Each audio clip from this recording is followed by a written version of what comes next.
నా అందరికీ కూడా జై శ్రీకృష్ణ సార్. జై శ్రీకృష్ణ. అందరికీ అంతరాయ తిమిరోపశాంతయే శాంత పావనమచింత్య వైభవం తం నరం వపుషి కుంజరం ముఖే మన్మహే కిమపి తుందిలం మహః వసుదేవసుతం దేవం కంసచాణూరమర్దనం దేవకీ పరమానందం కృష్ణౌ వందే జగద్గురుం శ్రీకృష్ణౌ వందే జగద్గురుం. భగవద్బంధువులకు, ఆత్మస్వరూపులకు, సత్యాన్వేషులకు స్వాగతం, సుస్వాగతం. భగవంతుడు ఎలా ఉంటాడు? అచింత్యం, ఊహించలేనటువంటి శక్తి. కానీ అన్ని చోట్ల ఉంది, మనకు అందుబాటులో ఉంది, తెలుస్తూ ఉంది. కానీ ఎందుకో తెలియదు. తెలిసింది కానీ మళ్ళీ దూరం అయిపోయింది. అర్థమవుతోంది, అర్థమవునట్టుగా ఉంది. మరి ఎవరైనా ఈ భగవంతుడు ఎవరు? ఎక్కడో వెతుకుతున్నాను, ప్రపంచమంతా వెతుకుతున్నాను. అడ్డదారులు, సరైన దారులు, ఏదో ఒక దారి. ప్రతి చోట భగవంతుడు ఉన్నాడనే నమ్మకం. కాకపోతే నమ్మకం ఉన్న ప్రతి ఒక్కరికి భగవంతుడు కనిపిస్తున్నాడా? భగవంతుడిని ఎలా అర్థం చేసుకోవాలి? ఎలా గుర్తించాలి? ఎస్, అది ముఖ్యం. ఎలా అర్థం చేసుకోవాలి? ఎస్, అది ముఖ్యం. భగవంతుని అర్థం చేసుకోవడమే. అంతేకాదు ఈ భగవంతుడు మనకు ముందుగా ప్రత్యక్షమై, భక్త ఏం కావాలో కోరుకో, నీ కళ్ళ ఎదురుగా నేను నీకు ప్రత్యక్షమయ్యాను, ఇలా కిరణాలు ప్రసాదం చేసి ఆ ప్రసాదంతో మనకు ప్రసాదం కోరుకోమని చెప్పి భగవంతుడు ఉంటాడు అనేటటువంటి భావనలో ఇన్ని రోజులుగా ఉన్నాం. నామము రూపము తప్ప మరేదీ లేదు. నామము రూపము కేవలం దేవుడు అంటే ఇలా ఉంటాడు, ఈ దేవుడికి పూజ చేస్తే నాకు ఈ ఫలితం వస్తుంది. కేవలము ఈ కోరికల లోపల నిమగ్నమైపోయి మనము భగవంతుడి యొక్క అసలు స్వరూపాన్ని తెలుసుకోవడానికి ఇష్టపడడం లేదు. పోనీ ఒకవేళ తెలుసుకున్నాము, కొద్ది దూరం వెళ్ళాము, అయినప్పటికీ కూడా మళ్ళీ వెనక్కి వచ్చేయాలనే కోరిక. ఎందుకంటే ఈ మార్గంలో ఎక్కడికి వెళ్తామో తెలియదు. ఉదాహరణకి నీలో భగవంతుడు ఉన్నాడు అని చెప్పాను. చెప్పగానే సరే, నాలో నేను ఎలా చూసుకోగలను? ఇప్పుడు నేనేం చేయాలి? మీరు భగవంతుడు ఉన్నాడు నాలో అని చెప్పారు, ఇప్పుడు నన్ను ఏం చేయమంటారు? ధ్యానం చేయగానే 15 నిమిషాల్లో బోరు కొట్టేసింది. బోరు కొట్టగానే ఇంకా దేవుణ్ణి వదిలేస్తాం.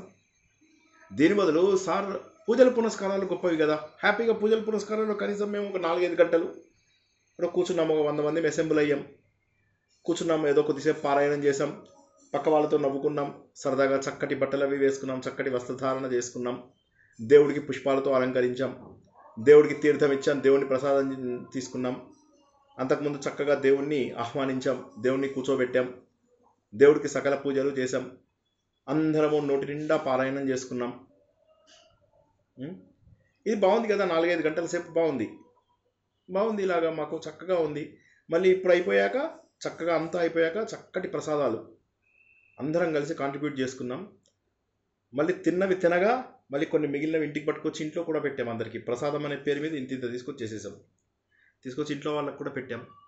ఇవన్నీ తప్పెలా అవుతాయి? సులభంగా కూడా ఉంది ఇది. ఇప్పుడు ఏముంది, అలా కూర్చోవడం ఏముంది, ఏం చదువుకోక్కర్లే లేదు, అలా కూర్చోవడం. పక్కవాడు చదువుతున్నాడు, మనం చదివితే చదువుతాం, లేకపోతే లేదు. సగం తప్పులు చదువుతాం, ఇట్స్ ఓకే, దేవుడే కదా క్షమించేస్తాడు. చదవము, ఆరోగ్యం బాగాలేదు, దేవుడే కదా క్షమించేస్తాడు. తర్వాత ప్రొనౌన్సియేషన్ చక్కగా చేస్తున్నాం, పక్కవాడు సరిగ్గా చేయడం లేదు, కోపము. దీనికోసం అని చెప్పి ఇంకో 10 మంది ఇళ్లలో చెప్పాను నేను రమ్మని. అందులో 10 మందిలో 8 మంది వచ్చారు, 2 రాలేదు. వాళ్ళ మీద కోపం, రాని వాళ్ళ మీద కోపము. వచ్చిన వాళ్ళు ఎక్కడ కూర్చున్నారో చదువుతూ, నామం చదువుతూ వచ్చారా. ఇది ఈ విధంగా మనకేమవుతుందంటే కార్యక్రమాలు చేస్తూ ఉంటాం, మళ్ళీ అంతా అయిపోయిన తర్వాత మళ్ళీ అనుకుంటాం, ఈసారి మనం ఏం చేద్దామంటే భోజనం, ప్రసాదాలతో వద్దు, భోజనం పెట్టుకుందాం అని చెప్పేసి మళ్ళీ ఏం చేస్తాము, ఇంకొకళ్ళ ఇంట్లో కూడా భోజనాలు పెట్టుకుంటాం. భోజనాలు పెట్టుకుని ఏం చేస్తాము, అక్కడ పూజ చేసేది చేస్తాము, 1-2 గంటలు ఎంతోసేపు చేస్తాం. తర్వాత మంచి అద్భుతమైనటువంటి భోజనాలు. తర్వాత ఎవరికో అనిపిస్తుంది, అలా కాదు, మనము పూర్తిగా కడుపు ఖాళీగా ఉంచుకోవాలి. ఏమీ తినకూడదు. అంతా పూజ అంతా అయిపోయి ఇంటికి వెళ్ళిపోయిన తర్వాత రాత్రికి లేదా నెక్స్ట్ డే మార్నింగ్ తినాలి. నేను ఇలా చాలాసార్లు ఉన్నాను తెలుసా అని గొప్ప చెప్పుకుంటారు కొంతమంది. వాళ్ళు ఏం చేస్తారు, ఒక రోజు మొత్తము ఉపవాసము అంటే అర్థం తెలియకుండా అలా దేవుడికి సమీపంగా ఉండడం బదులుగా ఈ కార్యక్రమాలన్నీ చేస్తూ ఇందులో ఎందుకు ఫలితం రాదు? ఇప్పుడు శ్రీనివాస్ గారు మీరు చెప్పిన మార్గంలో దేవుడికి నామరూపాలు లేవు, కరెక్టే, మాకు అర్థమైంది. భగవంతుడు అవ్యక్తం, కరెక్ట్, మాకు అర్థమైంది. భగవంతుడికి రూపం లేదు, కరెక్ట్, మాకు అర్థమైంది. అన్ని పుస్తకాలలో అదే చెప్పారు. So what? ఇలా కూర్చుంటాం హ్యాపీగా. కూర్చుని మీరు చెప్పినట్టుగా ధ్యానం చేయడానికి కూర్చున్నాం, 10 నిమిషాల్లో విసుగొచ్చేసింది, పక్కకి వెళ్ళిపోయాం. అది బాగుందా? లేకపోతే చక్కగా పొద్దున్నే లేచి దేవుడికి దీపం పెట్టుకుని పూజలు చేసి పునస్కారాలు చేసి ఇంట్లో వాళ్ళందరికీ కూడా నేను మంచిగా పూజ చేస్తున్నాననే తత్వం తెలిసేలాగా బయట వాళ్ళందరికీ కూడా దేవుడికి పూజ చేయందే నేను పచ్చి నీళ్లు కూడా ముట్టను అని చెప్పి చెప్పుకోవడము, పూజలు పునస్కారాలు అయినప్పుడు అందరి ఇళ్ళకి వెళ్ళడము, నోములు అయినప్పుడు అందరి ఇళ్ళకి వెళ్ళడము, అందరి కాళ్ళు పట్టుకోవడము, వాళ్ళు ఇచ్చిన గిఫ్ట్లు నేను తీసుకోవడము, నేను మళ్ళీ వాళ్ళకి గిఫ్ట్లు ఇవ్వడం. బాగుంది కదా ఇది. ఇందుకోసమే కదా నోములు, వ్రతాలు, ఆచారాలు ఇవన్నీ పుట్టాయి. మళ్ళీ మీరు వచ్చి కొత్త పద్ధతి ఏం చెప్తున్నారు? ఈ కొత్త పద్ధతి ఏంటి అసలు? అంటే భగవంతుడు భావజ్ఞ, భావగ్రాహి. ఆ విషయం ఈరోజు తెలుసుకుంటాం. భగవంతుడికి కావాల్సింది ఈ కర్మకాండలు కాదు, భావం. భగవంతుడు భావగ్రాహి. అందుకే చెప్తారు కర్మలు ధర్మంతో చేయాలి, భక్తి భావం ఉండాలి, జ్ఞానము ఆలోచనతో రావాలి. భావగ్రాహి భగవంతుడు మనలోని భావాన్ని గుర్తిస్తాడు. పరిశుభ్రంగా ఉండడం ఖచ్చితంగా అవసరమే, బాహ్య అభ్యంతర సూచి అవసరమే. అది కేవలం నీళ్లు జల్లుకున్నంత మాత్రాన కాకుండా అది మన ఆలోచనలో ఉండాలి. పవిత్రత. ఎక్కడికన్నా వెళ్ళాము, దేవుడి గురించే మాట్లాడుతున్నామా, ఇంకా దేని గురించైనా మాట్లాడుతున్నామా? ఒక్కసారి మనము పునర్విమర్శ చేసుకోవాలి. పారాయణం తప్ప? అయ్యో అస్సలు తప్పు కాదు, పారాయణం చేయాలి. పారాయణం చేస్తున్నప్పుడు భగవంతుడినే మనము గుండెలో నిద్రించుకున్నామా, ముద్రింపజేసుకున్నామా? భగవంతుడే మనకు కనిపిస్తున్నాడా? ఒక రూపం మీదనే మనకు ధ్యానం కుదిరింది అయితే పారాయణం తప్పు కాదు. మనం పారాయణం చేస్తున్నాడు పక్క వాళ్ళతో సంబంధం లేకుండా మనలో మనం లీనమైపోయాం, భగవంతుడికి కనెక్ట్ అయిపోతున్నాం. ఎందుకంటే భగవంతుడు వర్ణస్వరూపుడు, అన్ని వర్ణములు భగవంతుల్లోనే వచ్చాయి. భగవంతుల్లోంచి శబ్దం వచ్చింది. భగవంతుడు నృత్యం చేయడం ద్వారా రకరకాల విభక్తులు, ప్రత్యయాలు, ప్రకృతులు, ఉపసర్గలు, నిపాతములు అన్నీ వచ్చాయి. వాటన్నిటి ద్వారా ఒక భాష ఏర్పడింది, భగవంతుడు ఇచ్చిన భాష. ఇది ప్రపంచంలో వేరే భాషలలాగా ముందు మనిషి సైగలు చేస్తూ తర్వాత పక్షులని, కుక్కలని, నక్కలను అనుకరిస్తూ మెల్లమెల్లగా భాష డెవలప్ చేసుకున్నది కాదు. భగవంతుడు ఇచ్చినటువంటి అమోఘమైనటువంటి భాష ఇది, సంస్కృత భాష. దైవ భాష. సంస్కృత భాష అంటే దైవ భాష. ఆ దైవ భాషలో మనము మాట్లాడుతున్నప్పుడు, దైవ భాషని మనము ఉచ్చరిస్తున్నప్పుడు ఉచ్చారణతో పాటు, ఉచ్చారణ ఖచ్చితంగా అవసరమే, ఉచ్చారణతో పాటు భక్తి అవసరమా కాదా ఆలోచించాలి. భక్తి అంటే భగవంతుడిలో భాగము. భక్తి అంటే భగవంతుడి నుంచి వేరుపడ్డామనే బాధ, భంగము. భక్తి అంటే భంగము, భక్తి అంటే భాగము, భక్తి అంటే శ్రద్ధ, భక్తి అంటే ప్రేమ. భక్తి అంటే భజ్యతే సేవతే, ఇది భక్తి. భక్తి అంటే 5 అర్థాలు చెప్పుకున్నాం మనం. భగవంతుడిని సేవించడం ద్వారా, భజించడం ద్వారా భగవంతుడికి దగ్గరగా వెళ్ళడము ఒక భక్తి. ఇంకొకటి భగవంతుడిని ప్రేమ స్వరూపంగా భావించి భగవంతుడికి దగ్గర అవ్వడం. మరొకటి భగవంతుడిలో నేను భాగాన్ని అని చెప్పేసి గుర్తించుకున్నప్పుడు అదొక భక్తి. ఒక తరంగము ఒక సముద్రానికి వేరు కాదు, నేను భగవంతుడిలో భాగాన్ని అని. 4వది నేను భగవంతుడి నుంచి భంగపడ్డాను, వేరుపడ్డాను, ఒక అగ్ని కణంలోంచి బయటకు వచ్చినటువంటి చిన్న అగ్ని కణికను నేను. కాబట్టి నేను ఆ భగవంతుడిని చేరుకోవాలి, నా అన్వేషణ ఫలించాలి. భగవంతుడా, శ్రద్ధ అతిశయము, శ్రద్ధని దాటాలి. శ్రద్ధ కూడా ఎలాంటి శ్రద్ధ ఉండాలి? పక్కన ఇంకెవరూ ఉన్నారనేటటువంటి ధ్యాస మన లోపల ఉండకూడదు. ఎంతసేపు ఏ బట్టలు కట్టుకున్నాము, పారాయణం చేశాము, గాడిద గొంతులు వేసుకుని చేశాము, ఇవి కాదు. భగవంతుడు గానలోలుప, అది కూడా ఇవాళ తెలుసుకుంటాం. భగవంతుడు మనం పాడేటటువంటి శ్రావ్యతకు, భావానికి, అన్నిటికీ కూడా ఏదో అడ్డగోలుగా చదివేసేసి 10 మందిని కూర్చుని ఒక దగ్గర కూర్చుని ఏదో పారాయణం చేసేసి భక్తి వచ్చిందంటే అది ఏ పారాయణానికి కూడా అది ఉచితం కాదు. కాకపోతే ప్రారంభ దశలో ఉన్న వారికి దట్స్ ఎ స్టార్టింగ్ పాయింట్. ఏమీ తెలియని వాళ్ళు అది చేయడం ఓకే. అంటే ఇలు రావు నాకు. చిన్నప్పుడు మా అమ్మ నాన్న నాకు స్కూల్కి పంపించలేదు. పంపించకపోవడం వల్ల నేను ఏం చేశాను, స్కూల్కి పంపించలేదు కాబట్టి 10th అయిపోయి, ఇంటర్ అయిపోయింది అందరిది, నా ఫ్రెండ్స్ అందరిది, డిగ్రీ అయిపోయింది. ఆ తర్వాత ఎందుకో నాకు అనిపించింది ఇలా నేర్చుకుంటే బాగుంటేది. అమ్మ, ఆవు, ఈ ఇల్లు, ఈ ఈశ్వరుడు, ఓకే, ధర్మము, అర్థము, కామము, మోక్షము ఈ 4 అక్షరాలలో ఉన్నాయి.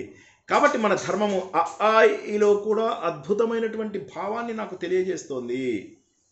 కాబట్టి అటువంటి భావాన్ని నేను నా హృదయంతో పలికిస్తాను అని చెప్పేసి ఇలు అందరూ 4వ వయసులో 5వ ఏజ్లో నేర్చుకున్నట్లయితే నేను 25 ఏళ్లకు ఇలు నేర్చుకున్నాను. కానీ నేను భక్తిగా శ్రద్ధగా చేస్తున్నాను. అందరికీ 25 ఏళ్ళు పట్టినది నాకు కేవలం 1 ఇయర్లో వచ్చింది. మొత్తం అన్నీ అర్థం చేసుకున్నాను. అడవి దొంగ అని ఒక చిరంజీవిది సినిమా వచ్చింది. ఆ సినిమా లోపల చిరంజీవి ఏమవుతుందంటే అడవిలో ఉండిపోతాడు అన్నమాట. కొన్ని కారణాల వల్ల టార్జాన్గా మారిపోతాడు. తల్లి ఎలా అయితేనేంటి కొన్నేళ్ల తర్వాత 25 ఏళ్ళు వచ్చాక పిల్లాడికి గుర్తుపడుతుంది నా కొడుకే అని. కానీ కొడుకుకి కనీసం మాటలు కూడా రావు. ఎలాగా? భావాల ద్వారా అర్థం చేయించడం ద్వారా, అక్షరాలను దిద్దించడం ద్వారా అతి త్వరలో అతన్ని కాళిదాస్గా మారుస్తుంది. ఇక మిగతా సినిమాతో చూడకండి, ఊరికే నేను జస్ట్ మీకు ఉదాహరణ కోసం చెప్పాను. మీకు సినిమాలు అయితే బాగా అర్థమవుతాయి. మళ్ళీ తర్వాత సార్ వాళ్ళు మొత్తం చెప్పారు, ప్రవచనం బాగుంది కానీ మీ జోక్స్ లేవు సార్ అంటారని చెప్పి ఒక జోక్ ఏదో మీకోసం చెప్పాను అంతే. నా కోసం కాదు, మీకోసం చెప్పాను. నేను సినిమాలు బాగా చూస్తా కరెక్టే, మీరు కూడా బాగా చూస్తారు కదా, అందుకే ఒక సినిమా ఎగ్జాంపుల్ చెప్పాను అనమాట. ఇక కమింగ్ బ్యాక్ టు భగవంతుడి యొక్క రూపాన్ని తక్కువ సమయంలో గుర్తించగలిగారు. కాబట్టి కొంతమంది ఏంటంటే పారాయణాన్ని లేటుగా ప్రారంభించిన వారు పరిణతి చాలా తొందరగా సాధించగలుగుతారు. కాబట్టి వాళ్ళు లేటుగా పెట్టారు. పారాయణంతో పాటు వాళ్ళు అర్థం కూడా నేర్చుకుంటున్నారు. అర్థంతో పాటు వాళ్ళు భావాన్ని కూడా గ్రహిస్తున్నారు. భావంతో పాటు ఎక్కడెక్కడ ఆచరణీయమైనటువంటి విషయాలు ఉన్నాయో వాటిని గుర్తిస్తూ ఆచరించడానికి ప్రయత్నం చేస్తున్నారు. అప్పుడు భగవంతుణ్ణి రూపంతో పూజిస్తే తప్పుందా? తప్పు లేదు. ఒక నామంతో పూజిస్తే తప్పుందా? తప్పు లేదు. పారాయణం చేస్తే తప్పుందా? తప్పు లేదు. 1000 మందిలో కూర్చుని నాలో నేను రమిస్తుంటే తప్పుందా? లేదు. అది అసలైనటువంటి భగవంతుడి భజ్యతే సేవతే ఇది భక్తి. నిజంగా భగవంతుడిని తెలుసుకోవాలంటే ఈ గుంపులో గోవిందన్నగా కాకుండా you are not supposed to lost, you are supposed to win, you are supposed to identify the truth. మనం పుట్టింది ఎందుకోసం అంటే సత్యాన్ని గుర్తించడానికి మాత్రమే. ఒక జన్మలో మాత్రమే మనం సత్యాన్ని గుర్తించగలము. అటువంటి అమోఘమైనటువంటి భగవంతుడి శక్తిని గుర్తించడానికి మనకు కేవలం లలిత శాస్త్రం ద్వారా మాత్రమే అది సంభవం అవుతుంది అన్నటువంటి విషయాన్ని మనం తెలుసుకున్నాం. భగవంతుడు మనకిచ్చాడు, ప్రాణం ఇచ్చాడు. ఆ ప్రాణం ఎందుకు ఇచ్చాడు? సోహం సోహం సోహం. ఉత్తర గీతలో నేర్చుకున్నాం కదా, ఒక దగ్గర నేర్చుకున్నది అన్ని చోట్ల కూడా అప్లికేబుల్ కదా, అన్ని చోట్ల కూడా అప్లికేబులే. ప్రాణం ద్వారా అన్ని జీవులలో ఉన్నటువంటి ఈ ప్రాణము ఇది భగవంతుడిచ్చినది. ఈ భగవంతుడిచ్చినాడు కాబట్టి భగవంతుడిని మనము ప్రాణేశ్వరి అంటాము. ఇక్కడ అమ్మవారి రూపంలో భగవంతుడిని మనం పూజిస్తున్నాము. మళ్ళీ అందరికి ఒకసారి చెప్తున్నాను, పరబ్రహ్మకి ఆడ మొగ ఈ తేడాలు లేవు. మనం కేవలము ఒకసారి పరబ్రహ్మని అమ్మవారి రూపంలోను, ఒకసారి అయ్యవారి రూపంలోనూ కొలుస్తున్నాం అంతే. ఎందుకంటే మనకు తెలిసిన వాటితోటి మనం భగవంతుని పూజించగలం. తెలియని వాటితో ఎలా పూజిస్తాం? ఇప్పుడు నాకు దేవుడు కళ్ళు ఇచ్చాడు, ముక్కు ఇచ్చాడు, నోరు, చెవి, చర్మం, వీటితో మాత్రమే నేను భగవంతుడిని గుర్తించగలను. ఇంకా మిగతా వీటికి గుర్తు కాదు. కానీ ఏంటి, భగవంతుడు ఇంద్రియాలకు అతీతుడు కాబట్టి వీటితో గుర్తించలేను. మరి నేను ఇంకా దేంతో గుర్తించగలను? మనస్సు, బుద్ధి, ప్రాణము, వీటితో మాత్రం గుర్తించగలను. అందుకే మనము పంచకోశముల గురించి ప్లీజ్ జాగ్రత్తగా వినాలి, లేకపోతే అర్థం కాదు. ఆపుతాను కావాలంటే ఒక 5 నిమిషాలు, కానీ వినండి జాగ్రత్తగా.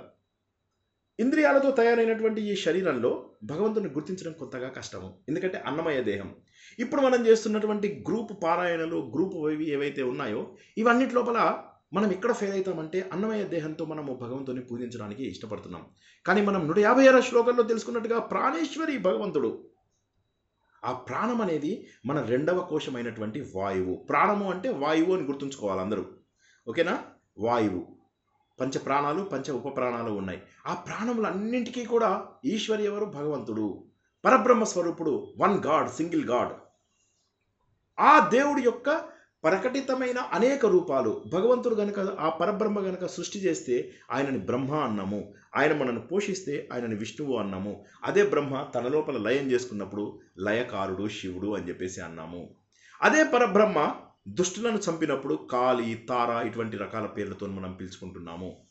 తెలివికి మనకు శ్యామలాదేవి అంటున్నాము. శక్తి కావాల్సి వచ్చినప్పుడు వరాహిదేవి అంటున్నాము. విఘ్నముల నుంచి మనను కాపాడడానికి విఘ్నేశ్వరుడు అంటున్నాము. ఒకే దేవుడికి పెట్టినటువంటి ఇన్ని రూపములు. దీన్నే మనము 9 అనే సంఖ్యతో అలవాటు చేసుకున్నాం. భగవంతుడు ఒక్కడే 9. భగవంతుడు శివకేశవులు. శివుడికి 9, కేశవుడికి 9. 9 2 18. 18 అంటే 1 8 2 అంకెలు వస్తాయి. ఆ 2 అంకెల్ని సింగిల్ డిజిట్లోకి కన్వర్ట్ చేద్దాం. 1 + 8 9. లేదు సార్, భగవంతుడు త్రిమూర్తులు బ్రహ్మ విష్ణు మహేశ్వరులు. 9 + 9 + 9 27. 2 + 7 మళ్ళీ 9. లేదు సార్, భగవంతుడు 33 కోట్ల దేవతలు. మళ్ళీ వాటన్నిటిని 9తో గుర్తించండి. 272 ఎంత వచ్చింది, 279 ఎంతో వచ్చింది కదా. దాన్ని మళ్ళీ కూడి 290 ఎంతో వచ్చింది కదా. దాన్ని కూడా కలుపుకుంటే మళ్ళీ 9 వస్తుంది. 9 తప్ప వేరేది లేదు. భగవంతుడు ఒకే ఒక్కడు. ఈ ప్రపంచంలో అన్ని చోట్ల కూడా వ్యాపించి ఉన్నటువంటి వాడు ఒక్కడే. ఆయనే మన అందరి లోపల శ్వాస రూపంలో, మన ప్రాణ రూపంలో ఉన్నాడు. శ్వాస ఇచ్చినంత వరకు మాత్రమే మనము సాధన చేయగలము. కాబట్టి అటువంటి మహానుభావుడైనటువంటి భగవంతుడు శ్వాస రూపంలో మనందరిలో ఉన్నాడు. కాబట్టి నామ రూపాలకు అతీతంగా మనం భగవంతుడిని ప్రార్థించాల్సినటువంటి అవసరం ఎంతైనా ఉంది. మొదట్లో ఇలాతోనే స్టార్ట్ చేస్తాము. తర్వాత పదములు నేర్చుకుంటాము. తర్వాత వాక్యములు నేర్చుకుంటాము. తర్వాత పుస్తకాలు చదువుతాము. తర్వాత చదువుకున్నవన్నీ అర్థం చేసుకుంటాము. అర్థం చేసుకున్న తర్వాత ఆలోచిస్తాము. ఏ విధంగానైతే మన లౌకిక జీవితంలో, సామాన్య జీవితంలో ఇవన్నీ చేస్తామో ఆధ్యాత్మిక జీవితంలో ఎందుకు చేయకూడదు? ఆధ్యాత్మిక విద్య చాలా కష్టమైన విద్య. బ్రహ్మ విద్య అంటారు. అదేంటయ్యా చాలా బ్రహ్మ విద్య. బ్రహ్మ విద్య అంటే కష్టమైన విద్య. మరి లౌకిక విషయంలోనే పదములు అంటే వర్ణములు, వర్ణముల తర్వాత పదములు, పదముల నుంచి వాక్యములు, వాక్యముల నుంచి పాఠములు, పాఠముల నుంచి అర్థము, అర్థముల నుంచి తాత్పర్యాలు, తాత్పర్యం నుంచి భావము, విచక్షణ శక్తి ఇన్ని మనకు వస్తున్నప్పుడు ఆధ్యాత్మిక జీవితంలో ఇది అవసరం లేదా? లౌకిక జీవితంలోనే ఇంత అవసరమైనప్పుడు ఆధ్యాత్మిక జీవితంలో ఎంతో కావాలి. కానీ మనం కేవలము వర్ణముల దగ్గర, పదముల దగ్గర ఆగిపోతే ఎలాగా? అలా ఆగిపోకుండా ఉండడానికి భగవంతుడు మనందరి లోపల ప్రాణాన్ని కల్పించాడు. ఏ శ్వాస రూపంలో మనందరి లోపల వెళ్తూ భగవంతుడు ప్రధాన పాత్ర పోషిస్తున్నాడు. అన్ని ఇంద్రియాలకు, శరీరంలో ఉన్నటువంటి ప్రతి భాగానికి భగవంతుడు ఈశ్వరుడు. కాబట్టి భగవంతుని ప్రాణేశ్వరి అంటాము. భగవంతుడు పంచ ప్రాణాలలోనూ, పంచ ఉప ప్రాణాలలోనూ ఉండడం ద్వారా, సృష్టి స్థితి లయలను చేయడం ద్వారా, వారు కనుక లేనప్పుడు మనం ఏమనుకున్నాము? పంచబ్రహ్మలు, పంచ ప్రేతములు అని చెప్పేసి అనుకున్నాం. పంచప్రేతాసన అని చెప్పేసి నేర్చుకున్నాం. మళ్ళీ ఇప్పుడు పంచబ్రహ్మలు అని చెప్పేసి తర్వాత తెలుసుకున్నాం. పంచబ్రహ్మ స్వరూపిణి అని చెప్పేసి తెలుసుకున్నాం. అంటే ఏంటంటే మన శరీరంలో ఉన్నటువంటి ప్రతి అణువు కూడా భగవంతుడి ద్వారా, అంటే ప్రాణమును ధాత్రి అందించేది, మనకు దానం చేసేది ఆవిడ. మనకు ఏమేమున్నాయి? ప్రాణాపాన వ్యాన ఉదాన సమానాలు 5. ఉప ప్రాణాలేంటి? నాగ, కూర్మ, కృకర, దేవదత్త, ధనుంజయ. ఈ విధమైనటువంటి 10 ప్రాణముల ద్వారా భగవంతుడు మన లోపల ఉన్నాడు. ఒకటి, మనందరి శ్వాస రూపంలో ఉండి మనని సోహం సోహం అని చెప్పేసి ధ్యానం చేసుకుని భగవంతుడు అసలు స్వరూపాన్ని గుర్తించమంటున్నాడు. బాబు ఆపు, ఈ వర్ణములలో, పదములలో నుంచి దాటు. ఇవన్నీ నేర్చుకుని తర్వాత స్థాయికి నువ్వు చేరుకో. మనము ఏది నేర్చుకున్నా, ఇప్పటి వరకు మనం చాలా విషయాలు నేర్చుకున్నాం. లలిత సహస్రనామం నేర్చుకున్నాం, భగవద్గీత నేర్చుకున్నాం, ఉత్తర గీత నేర్చుకున్నాం, కపిల గీత నేర్చుకున్నాం, తర్వాత మనము గరుడ పురాణం నేర్చుకున్నాం, భాగవతం తెలుసుకున్నాం, నారాయణీయం తెలుసుకుంటున్నాం. అన్నింటిలో కూడా ఉన్నది ఒకటే తత్వం అన్న విషయాన్ని గుర్తుంచుకోండి. అన్నీ వేరు కాదు. పైన అట్ట మారుతుంది, లోపల ఉన్న కంటెంట్ సేమ్.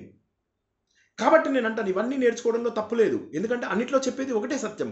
ఒకే సత్యము మనపై దృఢమవ్వడానికే ఇన్ని రకాల పుస్తకాలు మనకు వచ్చాయి. ఒకే సత్యాన్ని మనకు దృఢపరచాలి. సత్యం మనము తెలుసుకోవాలి. కాబట్టి అమ్మవారు 50 రూపాయలలో 18 శక్తిపీఠాలని మనం అనుకుంటాం. కానీ 51 శక్తిపీఠాలు ముఖ్యమైనవి. ఇంకా 108 శక్తిపీఠాలు ఉన్నాయి. కాబట్టి అమ్మవారిని పంచాశత్ పీఠరూపిణి అని కూడా అంటారు. అంటే పంచాశత్ అంటే 50 అని చెప్పేసి.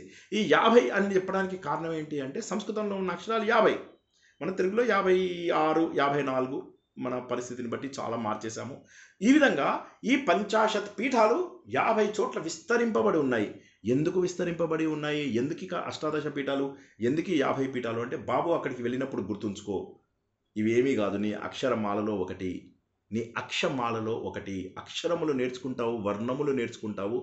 ఏవైతే వశిన్యాది దేవతలు 8 మంది, ఆ నుంచి అహా వరకు ఒక దేవత, కచ్చట తప వర్గాలకి 5 దేవతలు, యారాలవ వర్గానికి ఒకరు, శేషాసహ వర్గానికి ఒకరు, అలా 8 మంది దేవతలు కలిసి వర్ణించినటువంటి ఒక రూపమే, ఒక స్వరూపమే లలిత అన్న విషయం తెలుసుకోవడానికి మనం ఇక్కడ పంచాశత్ అని చెప్పేసి మనము తెలుసుకోవాలి.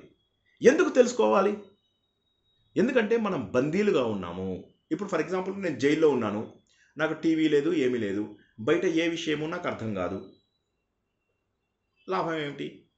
లేదు లేదు లేదు, నేను ఒక గొప్ప రిచ్ పర్సన్ని, నాకు ఇంట్లోపల మంచిగా అన్నీ కూర్చున్న దగ్గరే దొరుకుతున్నాయి, బంగారు పల్లెలలో అన్నం తింటున్నాను, నేను ప్రపంచాన్ని పట్టించుకోవాల్సిన అవసరం లేదు, అన్నీ నాకు దొరుకుతున్నాయి. ఇది కూడా సంఖ్యలేనే, అది కూడా సంఖ్యలే. సంఖ్యలు అంటే బంధాలు. కొన్నిసార్లు ఇనప సంఖ్యలు, కొన్నిసార్లు బంగారు సంఖ్యలు. వీటిని తెంచుకున్నప్పుడు, ఎందుకంటే బాగా సుఖంగా ఉన్నవాడు భగవంతుని గుర్తుపట్టలేడు, బాగా కష్టాలు పడుతున్నవాడు కూడా భగవంతుని గుర్తుపట్టలేడు. ఎందుకంటే కష్టాలలో ఉన్నప్పుడు భగవంతుడు ఈ కష్టాలు నువ్విచ్చావు, కానీ తర్వాత మనకు తెలుస్తుంది భగవంతుడు కల్పన రహిత, కల్పనలకు దూరంగా ఉండేవాడు. భగవంతుడు కర్మ ఫల ప్రదాత మాత్రమే.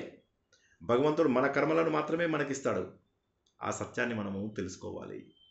భగవంతుడు మన సంఖ్యలని పడగొట్టాలి, విడగొట్టాలి, బంధముల నుంచి ఛేదింపబడాలి. మనము విశృంఖల, సంఖ్యలు లేకుండా మనందరినీ అమ్మవారు తయారు చేస్తుంది. అంటే డబ్బు ఉన్నవాడైనా సరే, డబ్బు లేనివాడైనా సరే, వీరు సంఖ్యలలో ఉన్నవాళ్ళు, వారు బయటపడడం చాలా కష్టము. కాబట్టి మనకు ఉన్నటువంటి భోగభాగ్యాలు, మనం ఏదైతే కంఫర్టబుల్ లైఫ్ స్టైల్ అని ఏదైతే అంటున్నామో, ఆ భోగభాగ్యాలలో ఏమవుతుందంటే భగవంతుని గుర్తించాం. ఏదో మొక్కుబడిగా ఒక నమస్తే పడేయాలి, నమస్తే పడేస్తున్నాం. ఎక్కడ బంధాలను తెంచుకోవడానికి అసలు ప్రయత్నమే లేదు. భగవంతుడు ఎన్నిసార్లు చెబుతున్నాడో ఈ బంధాలను తెంచుకో, బంధాలను తెంచుకో అని. నేను ఎప్పుడు చెప్పే ఉదాహరణ మళ్ళీ ఒకసారి చెప్తాను. నేను నా మిత్రుడు రోడ్డు మీద ప్రయాణం చేస్తున్నాం. కొద్ది దూరం వెళ్ళగానే మా మిత్రుడు సడన్గా ఆగిపోయాడు. చూస్తే అక్కడ ఒక చెట్టుని కౌగులించుకొని బోరున ఏడుస్తున్నాడు. వెనక్కి తిరిగి ఏమైంది అంటే, ఈ చెట్టు నన్ను వదలట్లేదు అంటాడు. గట్టిగా కౌగులించేసుకున్నాడు. చెట్టు మాత్రం నన్ను వదలట్లేదు అంటున్నాడు. పట్టుకున్నది తను, బ్లేమ్ మాత్రం చెట్టు మీద. ఈ బంధాలన్నీ అటువంటివే. ఈ బంధాలన్నీ మనం ఏమంటామంటే, ఇవి నేను విడిపోలేను, ఇవి నేను లేకపోతే నడవది ప్రపంచము, నువ్వు లేకపోతే సులంగంగా నడుస్తుంది ప్రపంచం. Nobody is indispensable in this world. Nobody is indispensable. ఎవరు లేకపోయినా కూడా ఈ ప్రపంచం నడుస్తుంది, కానీ నేను లేకపోతే నడవదేమో అనుకుంటాం. కానీ ఎప్పుడు తెలుస్తుంది తెలుసా ఆ విషయము? మనకు జన్మ, మృత్యు, జర ఇవన్నీ వచ్చినప్పుడు అర్థమవుతుంది అనమాట, మనం ఎందుకు పనికిరాము. పుట్టినప్పుడు పట్టించుకునే వాళ్ళు ఎంతోమంది ఉంటారు. ఎవరైనా పట్టించుకున్నా మనకు తెలియని పరిస్థితి. మృత్యు వచ్చినప్పుడు అయిపోయింది, ఇటు మృత్యు ఇటు జరుగుతూ ఉంటుంది. ఆ తర్వాత ఇంటికి వచ్చి జోక్స్ చెప్పుకుంటూ ఉంటారు, ఏం ఫుడ్ చేయాలో మాట్లాడుకుంటూ ఉంటారు. జర, మనకు రోగాలు వచ్చినప్పుడు దగ్గర వాళ్ళే మనల్ని విసుక్కుంటారు. ఇవన్నీ వచ్చినప్పుడు కూడా ఇంకా మనకు బంధనాలు లేవు అని అనుకోవడం ఎంతవరకు సమంజసము? కాబట్టి అమ్మవారు విశృంఖల, బంధముల నుంచి మనను బయటపడాలి. ఈ బంధాలను తెంచుకోవడానికి మన లోపల శక్తి లేదు. కాబట్టి అప్పుడు మాత్రమే తల లేపి అమ్మవారిని చూడాలి. గజేంద్ర మోక్షం కథనే తీసుకుందాం.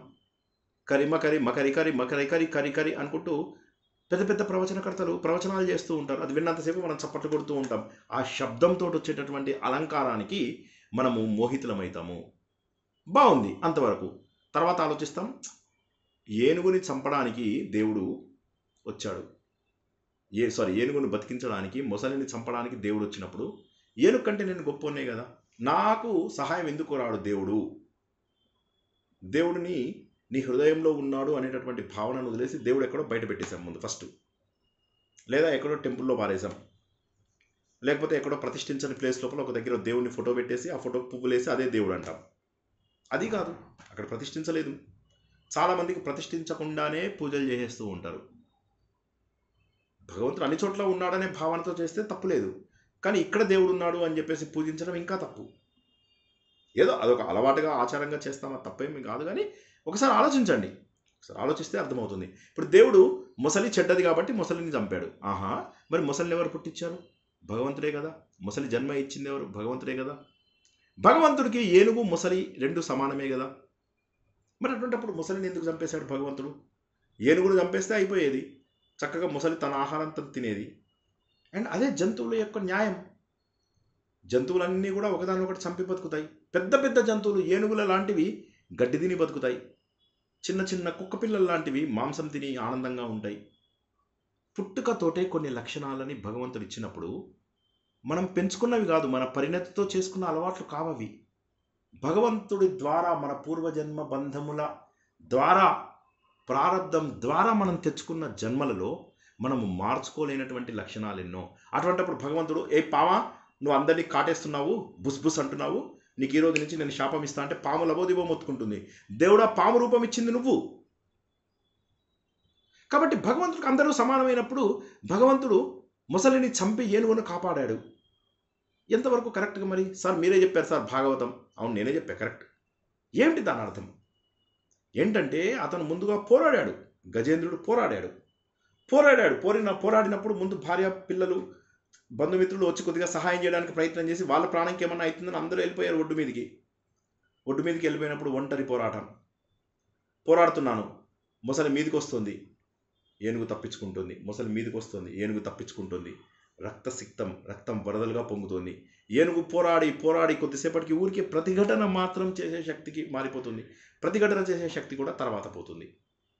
ముందు పోరాటం, తర్వాత ప్రతిఘటన కూడా చేయలేదు, ఊరికే అలాగా వెళ్ళిపోవడం, ఇంకా పరిగెడదాం, లేద్దాం.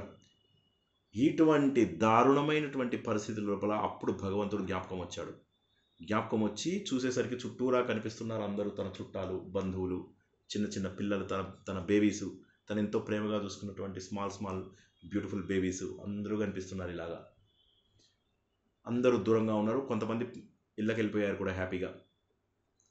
అప్పుడు భగవంతుని ప్రార్థించాడు, దేవుడా, ఈ భవ బంధాల నుంచి నన్ను వదిలించు. అన్ని చోట్ల నువ్వే ఉన్నావు, నీ రూపాన్ని నేను గుర్తించలేకపోయాను. నేను విశృంఖల అనేటటువంటి నామాన్ని లలితా సహస్రనామంలో నేర్చుకున్నాను. నా శృంఖలాలని తెంచు, నన్ను ఈ భవబంధాల నుంచి దూరంగా తీసుకెళ్ళు భగవంతుడా అని చెప్పి కోరుకున్నప్పుడు అప్పుడు ఆ శృంఖలాలని భగవంతుడు తెంచుతాడు.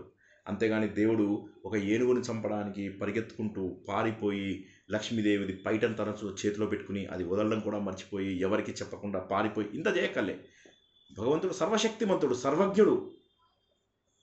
భగవంతుడు ఉఫ్ అంటే ఆగిపోతుంది, ఏ ముసలి ఆగు అంటే అయిపోయింది. కానీ భగవంతుడు అలా వచ్చి చేశాడంటే అర్థం ఏంటంటే, ఇక్కడ అర్థం చేసుకుందాం, ప్రకృతి శక్తులన్నీ కూడా మీరు ఏది కావాలని బలంగా కోరుకుంటే అవన్నీ మీ వైపు వస్తాయి. ఉదాహరణకి నేను భారతదేశానికి వచ్చినటువంటి కొత్తల్లో బాధపడేవాడిని, ఎవరిని అడిగినా కూడా నాకు సరైన దారిలో చెప్పట్లేదు. భగవద్గీత చదువు అనేవాళ్ళు. భగవద్గీత చదివితే శ్లోకము అర్థం ఏం చదవను? పోనీ దానిపైన డీటెయిల్డ్ నోట్స్ ఉన్నటువంటి పుస్తకాలు చదివితే అక్కడ ఇంద్రియాలు అంటాడు, పంచప్రాణాలు అంటాడు, కోశములు అంటాడు, ఇంద్రియాలు అంటాడు, అర్థం కావడం లేదు. ఎలాగా? ఆ తపన ఉన్నప్పుడు ఇంతలోకి మా ఫ్రెండ్ ఏదో క్యాజువల్ పని మీద మా ఇంటికి వచ్చాడు. వచ్చి మొన్న నేను ఈ రామకృష్ణ మఠంకి వెళ్ళాను, ఈ బుక్ దొరికింది, మీ ఇంట్లో పెట్టేసి వెళ్ళిపోయినా ఈ బుక్, నీకు కూడా వీలుంటే చదువు అన్నాడు. అతనికి ఏంటంటే ఆ బుక్ తడిసిపోతుంది అని మా ఇంట్లో పెట్టాడు, అంతే. అయిపోయింది, ఆ బుక్ చదివాను.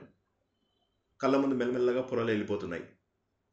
తర్వాత ఒకసారి మా పిల్లలకి పుస్తకాలు కొనిద్దామని రోడ్డు మీద సాటర్డే సండేలో హైదరాబాద్ హ్యాబిట్స్లో రోడ్డు మీద పుస్తకాలు పెడతారు, చాలా తక్కువ ధరకు దొరుకుతాయి అన్నమాట. ఆ సమయంలో నాకు ఒక బుక్ దొరికింది. ఆ బుక్ గీతా చతుష్పదం. ఆ బుక్ చాలా చిన్నది, ఇంతే చిన్న బుక్, రోడ్డు మీద పడేసింది. అది అడిగితే వాడు 5 రూపాయలు అన్నాడు. సరే 5 రూపాయలకో 10 రూపాయలకో మొత్తం మీద ఆ పుస్తకం తీసుకుని ఇంటికి వచ్చాను. మా పిల్లలకన్నీ కొనిచ్చేసాను, మళ్ళీ అక్కడ నేనేం తగ్గించలేదు, అవన్నీ కొనేసి ఇంటికి వచ్చాను. ఆ బుక్ చదివాను, అయిపోయింది. పొరలు విడిపోతున్నాయి. తర్వాత వెంటనే ఇంకా కొన్ని పుస్తకాలు ఆటోమేటిక్గా దొరకడం మొదలెట్టాయి. మనం ఏదైతే కాంక్షిస్తామో అది ప్రకృతి శక్తులు అన్నీ కూడా కలిసి మనకు సహాయపడడానికి ఇష్టపడతాయి. ఈ సత్యాన్ని గుర్తించండి, దయచేసి సత్యాన్ని గుర్తించండి. ఈ ఒక్క విషయం చాలు మన జీవితాన్ని నిజంగా మార్చడానికి. ఈ ఒక్క విషయం చాలు. Please please please, this is a request. మనకు మారాలనే కోరికున్నప్పుడు ప్రకృతి శక్తులన్నీ కలుస్తాయి. దీన్నే నేను ఇంగ్లీష్లో ద సీక్రెట్ అని చెప్పేసి ఆ బుక్ చదవమని చెప్పాను, కనీసం యూట్యూబ్లో వినమని చెప్పాను. అందరికీ వేరువేరు దేవుడు లేడు, ప్రపంచంలో ఉన్నదంతా ఒకే చైతన్యం. కులము, మతము, జాతి, తెగ ఏది తేడా లేకుండా అందరికీ ఉన్నటువంటిది ఒకడే దేవుడు.